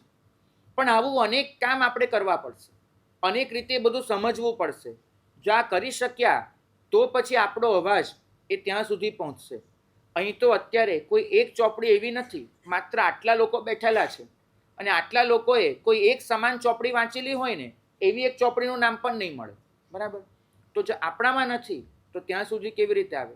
તો પહેલાં તો આપણે નક્કી કરીએ કે કદાચ સૂત્રો માટે આપણા ચિત્તમાં કોઈ અરુચિ જાગી ગઈ હોય ને હવે આપણે ન ગોખવા હોય, ન યાદ કરવા હોય તો ભલે, પણ જેનિઝમ તો બહુ મોટું છે, તો એના માટે હું જે પણ વાંચવા માટે પ્રયત્ન કરી શકું, સમજવાનો, એ ચોક્કસ કરીશ. તો પહેલામાં પણ આપણે સફળ થઈશું. અને બીજી વાત, જ્યાં સુધી આપણે એમાં સફળ નથી થતા ત્યાં સુધી ભગવદ્ ગીતા, એક એડિશનલ ઇન્ફોર્મેશન આપું છું કે ભગવદ્ ગીતા એને જૈન દૃષ્ટિકોણથી પણ અનેક ભગવંતોએ સમજાવી છે. શ્લોકો એના પણ દૃષ્ટિકોણ જૈન, તો આપણે એ પણ અંદર ઉમેરી શકીએ. જો આપણા જૈન શિક્ષકો જ હોય, એ લોકો જો ભણાવતા હોય તો ભગવદ્ ગીતા સાથે જૈન તત્વજ્ઞાનને પણ જોડી શકે છે. બેનના 2 પ્રશ્નો છે. એમાંથી પહેલો પ્રશ્ન એ છે કે કોઈક વાર એવું બને કે આપણા ઘરમાં 2 વ્યક્તિ છે જે અલગ અલગ રુચિવાળી છે. એક વ્યક્તિ છે કે જે તપસ્યા ખૂબ સારી કરી શકે છે, પરંતુ એનામાં ક્યાંક થોડો ઘણો ક્રોધ કે એવું કંઈક છે. અને બીજી વ્યક્તિ એવી છે એકદમ સરળ, વિનમ્ર અને એકદમ રુજુ છે, પણ એને કંઈક અફસોસ રહેતો હોય છે કે પોતે આ બધા તપને નથી કરી શકતી. તો હવે આમાં આપણે સમાધાન કેવી રીતે કરવું? પહેલો પ્રશ્ન. બીજો પણ એક સાથે જ. અને બીજો પ્રશ્ન એમનો એવો છે કે ફોર એક્ઝામ્પલ આપણા ઘરમાં જ આપણું બાળક છે, એ રેગ્યુલરલી આમ શક્રસ્તો જેવા અનેક સૂત્રો આપણા કરે છે, અને ક્યારેક સડનલી હનુમાન ચાલીસા જેવા કોઈ અન્ય સૂત્રો એ કંઠસ્થ કરે છે, અને એનો પાઠ કરવાથી એને કોઈક એવું ફળ મળે છે, અને એને એના પર શ્રદ્ધા વધી જાય છે. તો એવા સમયે આપણે કેવી રીતે શું સમાધાન કરવું? પહેલા પ્રશ્નના જવાબમાં એટલું કહીશ કે આપણે શું કરીએ છીએ, હંમેશા ત્રાજવું લઈને ફરીએ છીએ. આમાં તપ છે અને ક્રોધ છે. આ સરળ છે પણ તપ નથી. આ બંનેમાં કોણ વધારે સારું, કોણ ઓછું, સતત આપણે છે ને જજ કરવા બેસીએ છીએ. ધર્મના ક્ષેત્રમાં જો તમારે પ્રવેશ ખરેખર કરવો હોય તો સૌથી પહેલી શરત છે કે જજમેન્ટલ માઇન્ડ છોડી દો. કેમ કે કોઈને પણ જજ કરવાનો અધિકાર તમને પ્રભુએ આપ્યો નથી. અહીં તો દરેક વસ્તુ પૂરી થાય ને છેલ્લે એમ લખાય છે કે કેવળ જ્ઞાનીને પરમાર્થની ખબર, તત્વમ તો કેવલીનો જાનાતી, બસ એવું લખી નાખશે. મતલબ સમજાવે છે કે અહીંયા તો માત્ર તમારે એ જ જોવાનું છે કે મારે શું કરવું, મારે કયા માર્ગે જવું. જો તમને લાગે છે કે મારાથી આટલું તપ થાય એમ છે તો મારે કરી લેવાનું છે. જો મારામાં મને ક્રોધ દેખાય છે તો મારે એનું શુદ્ધિકરણ કરાવી દેવું છે. પણ આ પ્રશ્ન ક્યારેય નથી કરવાનો કે આ બંનેમાંથી કોણ સારું કહેવાય ને કોણ ન કહેવાય, કેમ કે એ નક્કી કરવા માટેના રાઇટ્સ તમને મળ્યા નથી. તમને કોઈએ ન્યાયાધીશની ખુરશીમાં બેસાડ્યા નથી. અહીં તો ધીમે ધીમે એવું થવા માંડ્યું છે કે કોર્ટમાં કેસનો ચુકાદો આવે ને એ પહેલા મીડિયા ટ્રાયલ કોઈકને ગુનેગાર જાહેર કરી ચૂક્યું હોય છે, બરાબર છે. કોર્ટે તો માત્ર એનું પોતાનું કામ કરવાનું રહે, મીડિયાવાળાએ તો કોઈકને ત્યાં સુધીમાં બદનામ અથવા તો સજ્જન બેમાંથી જે કરવું એ પુરવાર કરી દીધું હોય, બરાબર. એવા જગતમાં આપણે જીવીએ છીએ કે જે જગતમાં ન્યૂઝપેપરવાળાને જઈને પૂછજો કે એને જેટલી કમાણી જે છાપે છે એમાંથી નથી થતી, એને બદલે જે નહીં છાપવાના પૈસા એને વધારે મળતા હોય છે, બરાબર. કારણ કે માણસ જજ કરે છે. આપણે આ વસ્તુને છોડી દેવાની છે. તમે ચંપલ ઉતારો ને એ સાથે જ તમારો અહંભાવ ઉતારવાનો છે. અહંભાવનો મતલબ શું? કે હવે પછી હું કોઈકને શરણાગત છું, તો મારું અને મારી સહિત બધાનું ભવિષ્ય કે વર્તમાન કે ભૂત એ નક્કી કરવાનો અધિકાર એને છે, મને નથી. જો આ વસ્તુ જીવનમાં આવી ગઈ ને તો ઘણી બધી પડોજનમાંથી આપણે નીકળી જઈશું. અમે લોકો સાધુ આટલા સ્વસ્થ એટલે રહી શકીએ, અમે ક્યારેય કોઈને જજ ન કરીએ, અમે ક્યારેય કોઈના એ ન બનાવી દઈએ. અમે એમ ન વિચારીએ કે આ જીવ નરકે જવાનું, કેમ કે અમે ગુમાસ્તા નથી કોઈના રજિસ્ટર રાખીએ કે આને નરકે આને સ્વર્ગે, અમે એવું નથી કરતા. તો જીવનમાંથી આ વસ્તુ કાઢી નાખવી. અને બીજી વાત, તમે જે કીધું તે હનુમાન ચાલીસા શું કામ? હું તો કહું કે બીજા કોઈ પણ સૂત્ર માટે પ્રશ્ન થઈ શકે. મહત્વની વાત એ છે કે એ જીવે જ્યારે જૈન ધર્મ ચાલુ કર્યો કરવાનો, ત્યારે એને શેના માટે કર્યો? આપણે ત્યાં ઘણા બધા જૈનો માત્ર કુલાચારના જૈનો છે. કુલાચારના જૈન એટલે જૈન કુળમાં જન્મ્યા છે માટે એ લોકો જૈન છે, ન કે એ લોકોએ જૈન ધર્મને સમજણથી સ્વીકાર્યો છે, ન કે એ લોકોએ જૈન ધર્મને કોઈ પરીક્ષા કરીને અપનાવ્યો છે, બરાબર. કુલાચારના જૈન છે. અને કુલાચારના જૈન હોવામાં સૌથી મોટી તકલીફ એ થાય છે કે જે સહજ મળી જાય છે એની કિંમત જિંદગીભર સમજાતી નથી, ખરેખર નથી સમજાતી. એટલે મને ઘણી વખત વિચાર આવે છે કે મારા બાપ દાદાએ જ્યારે પહેલી વખત જૈન ધર્મ સ્વીકાર્યો હશે ને, જ્યારે પણ પહેલી વખત, ત્યારે તો એમને એમના જીવનમાં એક બહુ મોટી ક્રાંતિ કરી હશે. કારણ કે અત્યાર સુધી એ જૈનત્વથી દૂર હતા અને હવે પહેલી વખત એમને જૈનત્વ સ્વીકાર્યું. હું જેને બિલીવ કરતો હતો આજ સુધી, એ બધું મારે છોડી દેવાનું અને એક નવી જ વસ્તુ મારે સ્વીકારી લેવાની. બગેસાડી બહુ તકલીફ પડી જાય. તમે તમારા જીવનમાં એ જોજો, એક ટેકનોલોજીમાંથી નવી ટેકનોલોજીમાં ટ્રાન્સફર થવું હોય ને તો એ કેટલી નવી નેજા પાણી ઉતરી જાય છે. તો જ્યારે આખા જીવનના બિલીફ બદલી નાખવાના, એ બહુ મોટી ક્રાંતિ હોય છે. આપણા જીવનમાં આવી કોઈ ક્રાંતિ નથી થઈ. આપણે તો જૈન કુળમાં જન્મ્યા એટલે સીધા જૈન બની ગયા છીએ. પરિણામ શું આવ્યું છે? ક્યારે પણ આ ધર્મને સમજવાની મહેનત નથી થતી, અને ન થવાને લીધે જે છે એની કિંમત પણ પૂરેપૂરી સમજાતી નથી. આ બહુ મોટો, કદાચ આ જ જીવ જૈનને બદલે બીજા કુળમાં જન્મ્યો હોત તો ત્યાંનું કરતો હોત, બરાબર. હવે આ બનવાને લીધે શું થયું કે એ કુલાચારથી તો જૈન ધર્મ કરતો હતો, એમાં વળી મા બાપે જ્યારે ધર્મ શીખવાડવાનો આવ્યો ત્યારે લક્ષ્ય તરીકે શું પકડાવ્યું કે ભાઈ આપણે ધર્મ કરીએ ને એટલે આપણને પુણ્ય મળે, પુણ્ય મળે એટલે આપણને સ્વર્ગ મળે. હવે તમે એક વસ્તુ નક્કી માનજો, ન તો પુણ્ય નજરે દેખાય છે, ન સ્વર્ગને હું આ જીવનમાં જોવાનું છે. આપ હું આ વિના સ્વર્ગે જવાતું નથી, હું અહીંથી નીકળીશ પછી સ્વર્ગ મળશે. હવે તમે લક્ષ્ય જેવા પકડાયા, પુણ્ય પાપ સ્વર્ગ નરક, જે કશું દેખાતું નથી, જે કશું સમજાતું નથી. પરિણામ શું આવે છે કે વ્યક્તિ બહુ સહજતાથી ધર્મ છોડી દે છે. જો ધર્મના લક્ષ્ય તરીકે પહેલેથી શીખવાડવામાં આવે કે બેટા સ્વર્ગ નરક પુણ્ય પાપ એ ધર્મનું લક્ષ્ય જ નથી, બરાબર. ધર્મનું લક્ષ્ય છે શાંતિ, ધર્મનું લક્ષ્ય છે સમતા, ધર્મનું લક્ષ્ય છે સમાધિ અને સ્વસ્થતા, ધર્મનું લક્ષ્ય છે સ્નેહ અને સંસ્કાર, ધર્મનું લક્ષ્ય છે આનંદ અને પ્રસન્નતા. જો આ બધા લક્ષ્ય પકડાવવામાં આવે ને તો પછી તમારે એને કહેવું ન પડે કે બીજે ન જવાય, બીજું ન કરાય, એવું કહેવું ન પડે. કેમ કે એને સમજાય કે આ જ જો ધર્મના લક્ષ્ય હોય તો એ સૌથી વધારે આ જ જૈન ધર્મથી જ મળવાના છે, એ આપોઆપ જૈન તરીકે ટકી રહેશે. પણ જ્યારે તમે એને કોઈ ભૌતિક લક્ષ્ય પકડાવી દીધું છે, પુણ્ય પાપ સ્વર્ગ નરક, તો હવે સીધી જ વસ્તુ છે, ધર્મ કરવાનું જો આ મારો ટાર્ગેટ હોય અને બીજેથી વધારે સારી રીતે અચીવ થતો હોય તો શું કામ આને પકડી રાખું? તો પહેલાં તો મા બાપે બદલાવવું પડશે, પહેલાં તો સાધુઓએ બદલાવવું પડશે અને ધર્મના જે લક્ષ્યો આપ્યા છે એને બદલે અનુભવ કરી શકાય એવા લક્ષ્ય પકડાવવા પડશે. અહીં બેઠેલા કોઈને પણ મારે પૂછવું છે તમે પુણ્ય જોયું છે? તમે પાપ જોયું છે? પુણ્ય અને પાપનો અનુભવ કર્યો છે? ના. તમે અનુભવ કર્યો છે તમારી પાસે આવેલા સાધનનો. એ તો તમને શીખવાડવામાં આવ્યું છે કે આ સાધન પાપથી આવ્યું ને આ સાધન પુણ્યથી આવ્યું, બરાબર? તમે પુણ્ય પાપ જોયા નથી. તમે સ્વર્ગ નરક જોયા છે? નહીં. એ આપણી શ્રદ્ધા છે અને ખરેખર રાખજો, કેમ કે છે, એવું નહીં કરતા, બરાબર? સ્વર્ગ છે, નરક છે, બધું જ છે. પણ વસ્તુ એ છે કે જે નજરે નથી દેખાતું ને એ આપણું લક્ષ્ય બની નથી શકતું. આપણે એના લીધે કોઈ કામ કરવાની તત્પરતા નથી રાખી શકતા. તો ધર્મના લક્ષ્ય તરીકે હંમેશા પકડાવજો મેં કીધું તે બધું. જો ધર્મનું લક્ષ્ય પ્રેમ, પવિત્રતા અને પ્રસન્નતા પકડાવી દેશો ને તો પછી માણસ ક્યારેય જૈન ધર્મથી દૂર નહીં થાય, એની હું ગેરંટી આપીશ. એમનો પ્રશ્ન એ છે કે આપણે જે પણ પાઠશાળામાં શીખતા હોઈએ તો એમાં બધું વાંચીને કે એવી રીતે આપણે શીખતા હોઈએ છીએ. તો એ જ બધી વસ્તુને જે બી આપણે સમજાવવા માંગીએ છીએ એને કંઈક વિડીયો વિઝ્યુઅલાઇઝેશન જેમ કે ડ્રામા કે એવું કંઈક હોય તો એવી રીતે આપણે લોકોને સમજાવી ના શકીએ? બેન, તમારી વાત એકદમ સાચી છે. અમે તો આના માટે ભરપૂર પ્રયત્ન કરી રહ્યા છીએ. અત્યાર સુધીમાં ઓછામાં ઓછા 7 ડ્રામા તો અમે કરાવી ચૂક્યા છીએ. અને 21મી તારીખે, આ 21 સપ્ટેમ્બરે સંજીવ કુમાર ઓડિટોરિયમ, એમાં આ જ રીતનું રાત્રે 9 વાગે એક અદ્ભુત ડ્રામા રાખેલું છે, બરાબર? તમને અહીંયા જેટલા પણ બેઠા છે એને આવવાનું તો આમંત્રણ આપું. બહાર જે છે ત્યાં તમે નોંધાવતા જજો, બરાબર? તો તમારો પાસ મળશે.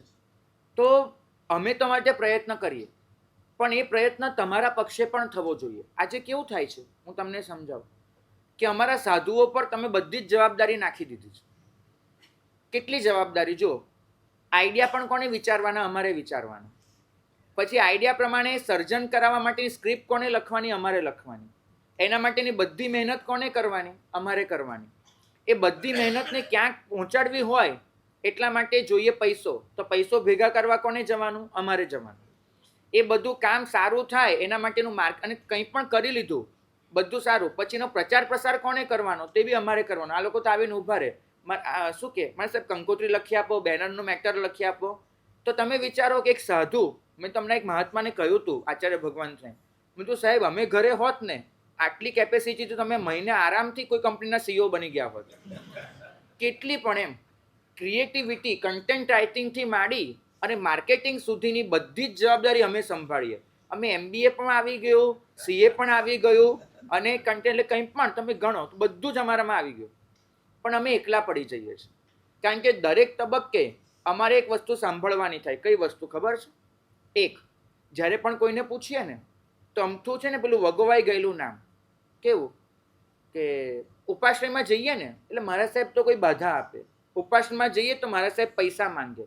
એક તો આવું હોય નહીં અને વાંક અમારો કાઢે કે અમે આ બધું કરીએ છીએ. તો એવું તો કંઈ હોતું નથી.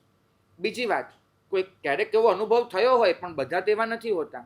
અને બીજી વાત કે આ બધું અમે એકલા કેટલું પહોંચવાના? અમે તો અમારી રીતે જિંદગી આપી દઈએ, બધું જ કરીએ, અને આની સાથે અમારે અમારી આત્મસાધના તો ચાલુ જ રાખવાની હોય, કેમ કે એકલા આના માટે દીક્ષા નથી લીધી. અમારે અમારા આત્માનું પણ કંઈક કરવાનું છે. તો બધાને બેલેન્સ કરી અને અમે સારામાં સારું કરવાનો પ્રયત્ન કરીએ. સારા વ્યાખ્યાનો વાંચીએ, ગળા ઘસી નાખીએ, બધું જ કરીએ. પણ અમને જોઈએ તમારો સપોર્ટ. જો તમે આપો થોડોક પણ સપોર્ટ, આ તમે જે કીધું એમાં તમને જે પણ અમારા તરફથી જોઈતું અમે કરવા તૈયાર, પણ થોડુંક તો તમારે આગળ આવવું પડે, થોડુંક આવું દેખાડવું પડે, કરવું પડે.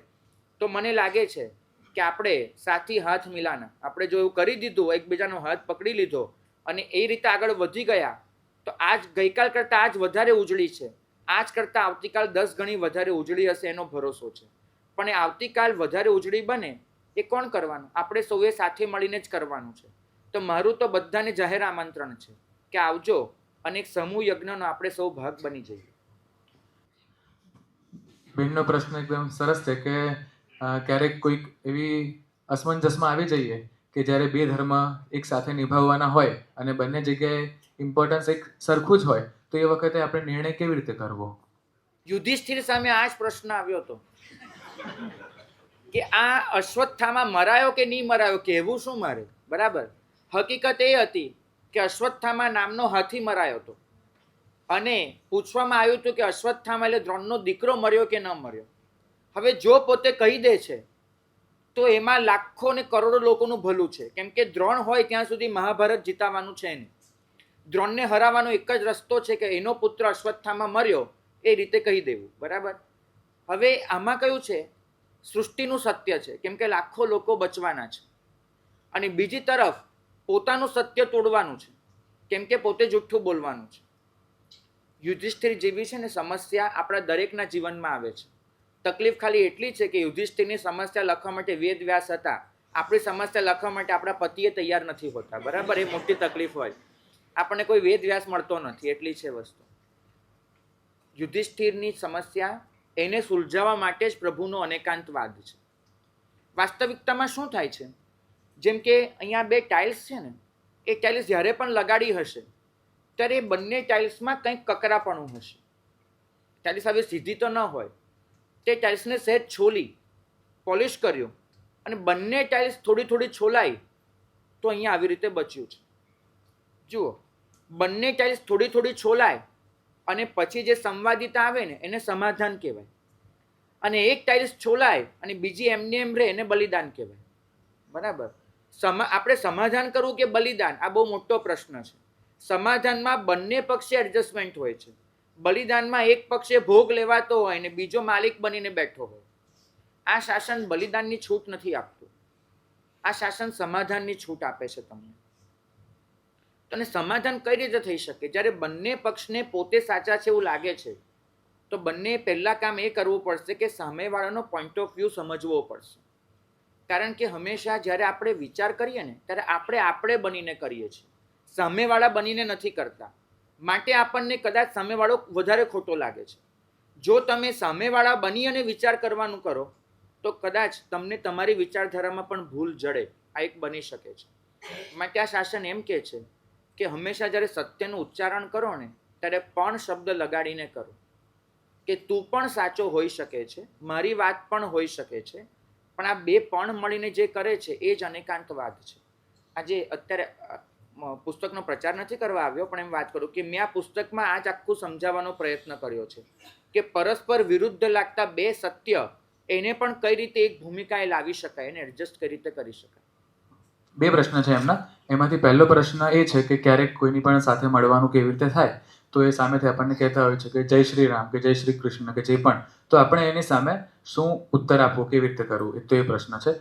અને બીજો પ્રશ્ન એ છે કે ક્યારેક પણ કોર્પોરેટ વર્લ્ડમાં કે કશે પણ આપણે બહાર જતા હોઈએ તો ત્યાં આગળ નોનવેજ ને એવું પણ હોય છે, તો એ વખતે આપણે તો આપણો ધર્મ પ્રમાણે ન ખાતા હોઈએ તો આપણી એ લોકો મજાક કરે એવું બની શકે, તો એ વખતે આપણે કેવી રીતે ત્યાં બેલેન્સ કરવું. ભાગ્યશાળી પહેલી વાત તો એ છે કે જેટલું સહજતાથી એ જય શ્રી રામ બોલી શકે છે, બરાબર, અને જય શ્રી રામની સામે આપણને કોઈ વાંધો પણ ન હોય, આપણે એના માટે પ્રયત્ન પણ નથી કરવાનો કે એનું જય શ્રી રામ બદલાય, નથી કરવાનું. આપણે રિસ્પેક્ટ આપવાની છે, જય શ્રી રામ. પણ મારે એ પૂછવું છે કે ધારો કે તમે એને પૂછો કે તમારી માનું નામ શું છે, તે પોતાની માનું નામ દેખાડે અને સામો તમને પ્રશ્ન કરે કે તમારી માનું નામ શું છે, તો તમે એની માને જ પોતાની માં કહેશો કે પોતાને તમારા મમ્મીનું નામ દેશો.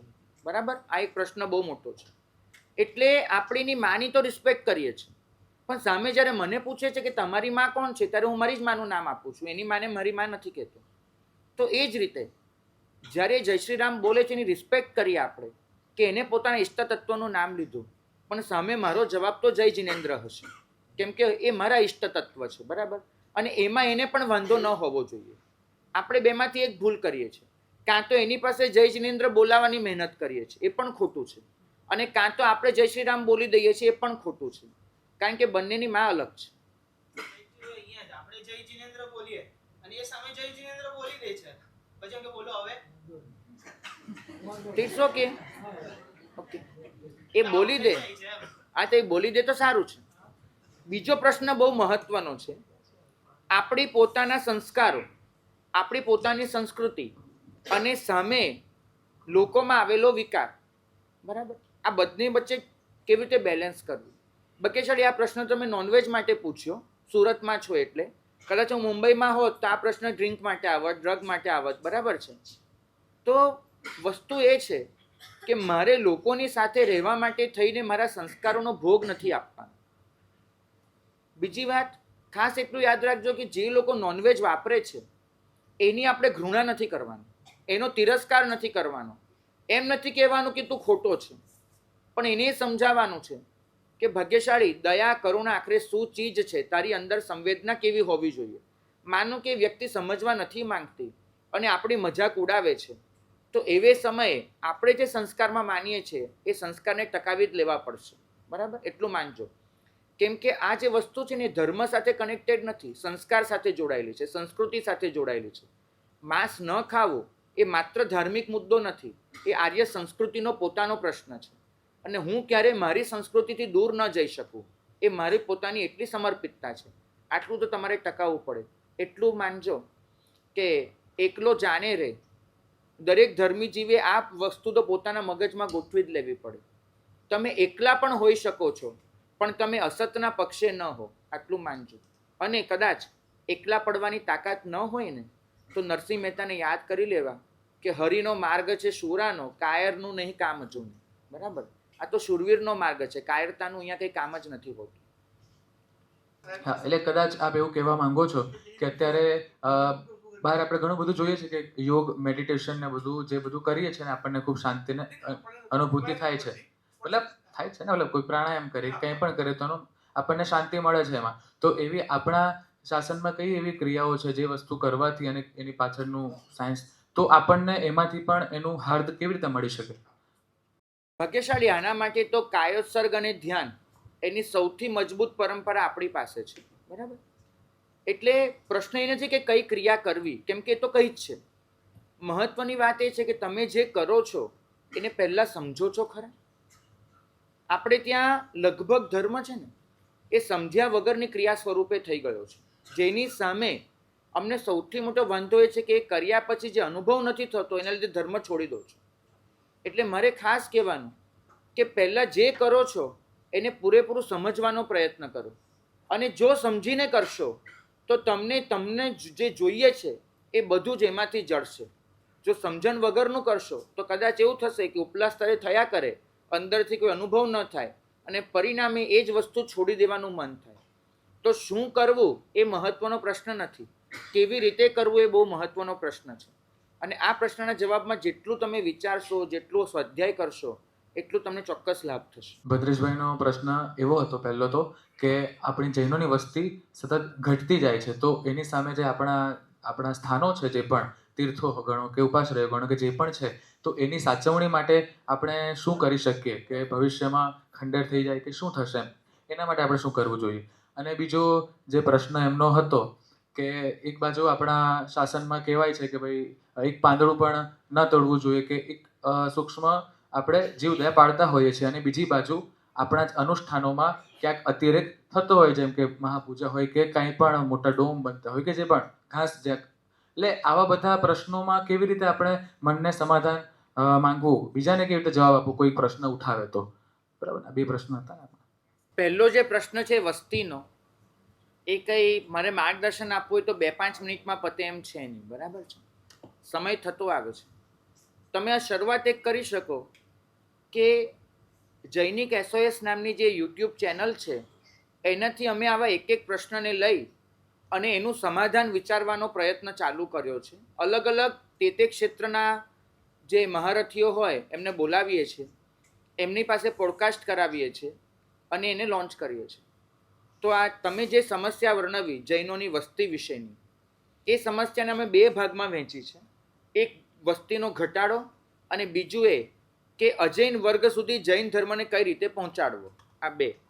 તો બંને વિશે બહુ જ સારા પોડકાસ્ટ બનેલા છે, તો તમે જોઈ શકો તો ઘણું બધું માર્ગદર્શન તો એમાંથી મળી જશે.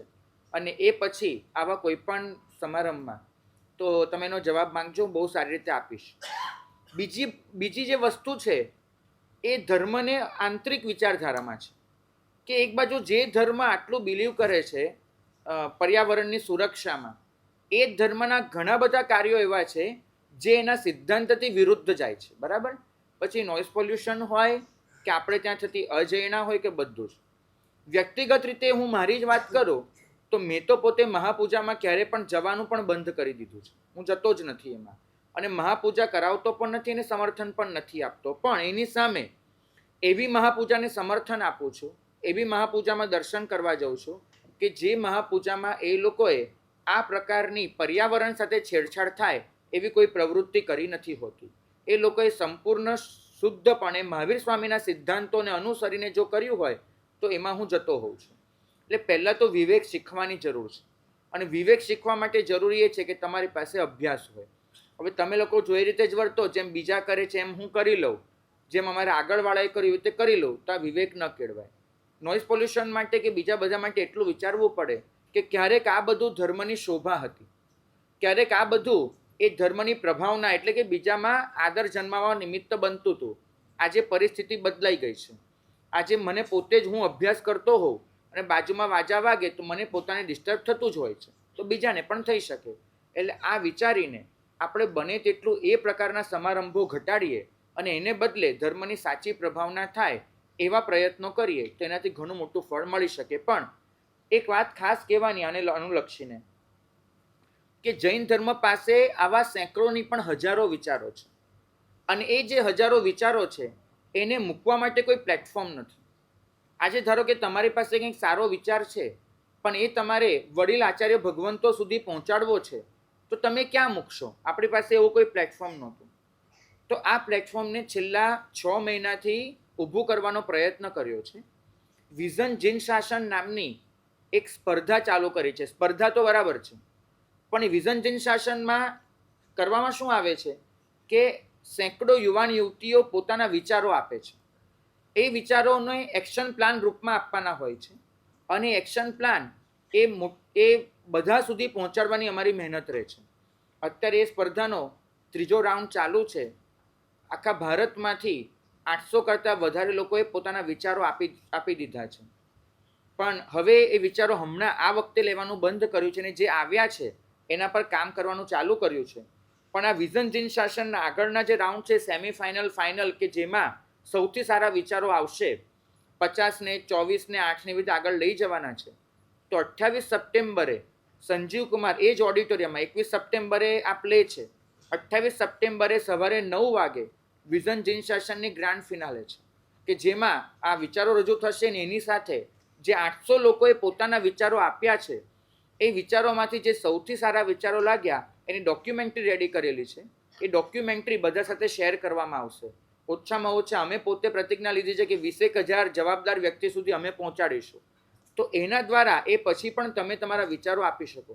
એક વસ્તુ યાદ કરજો, ખાસ ધ્યાનમાં લેજો કે બહાર રહીને કોઈ વસ્તુ અંદર ખોટી ચાલે છે બોલવું સહેલું હોય છે. ખાસ એટલું યાદ રાખજો.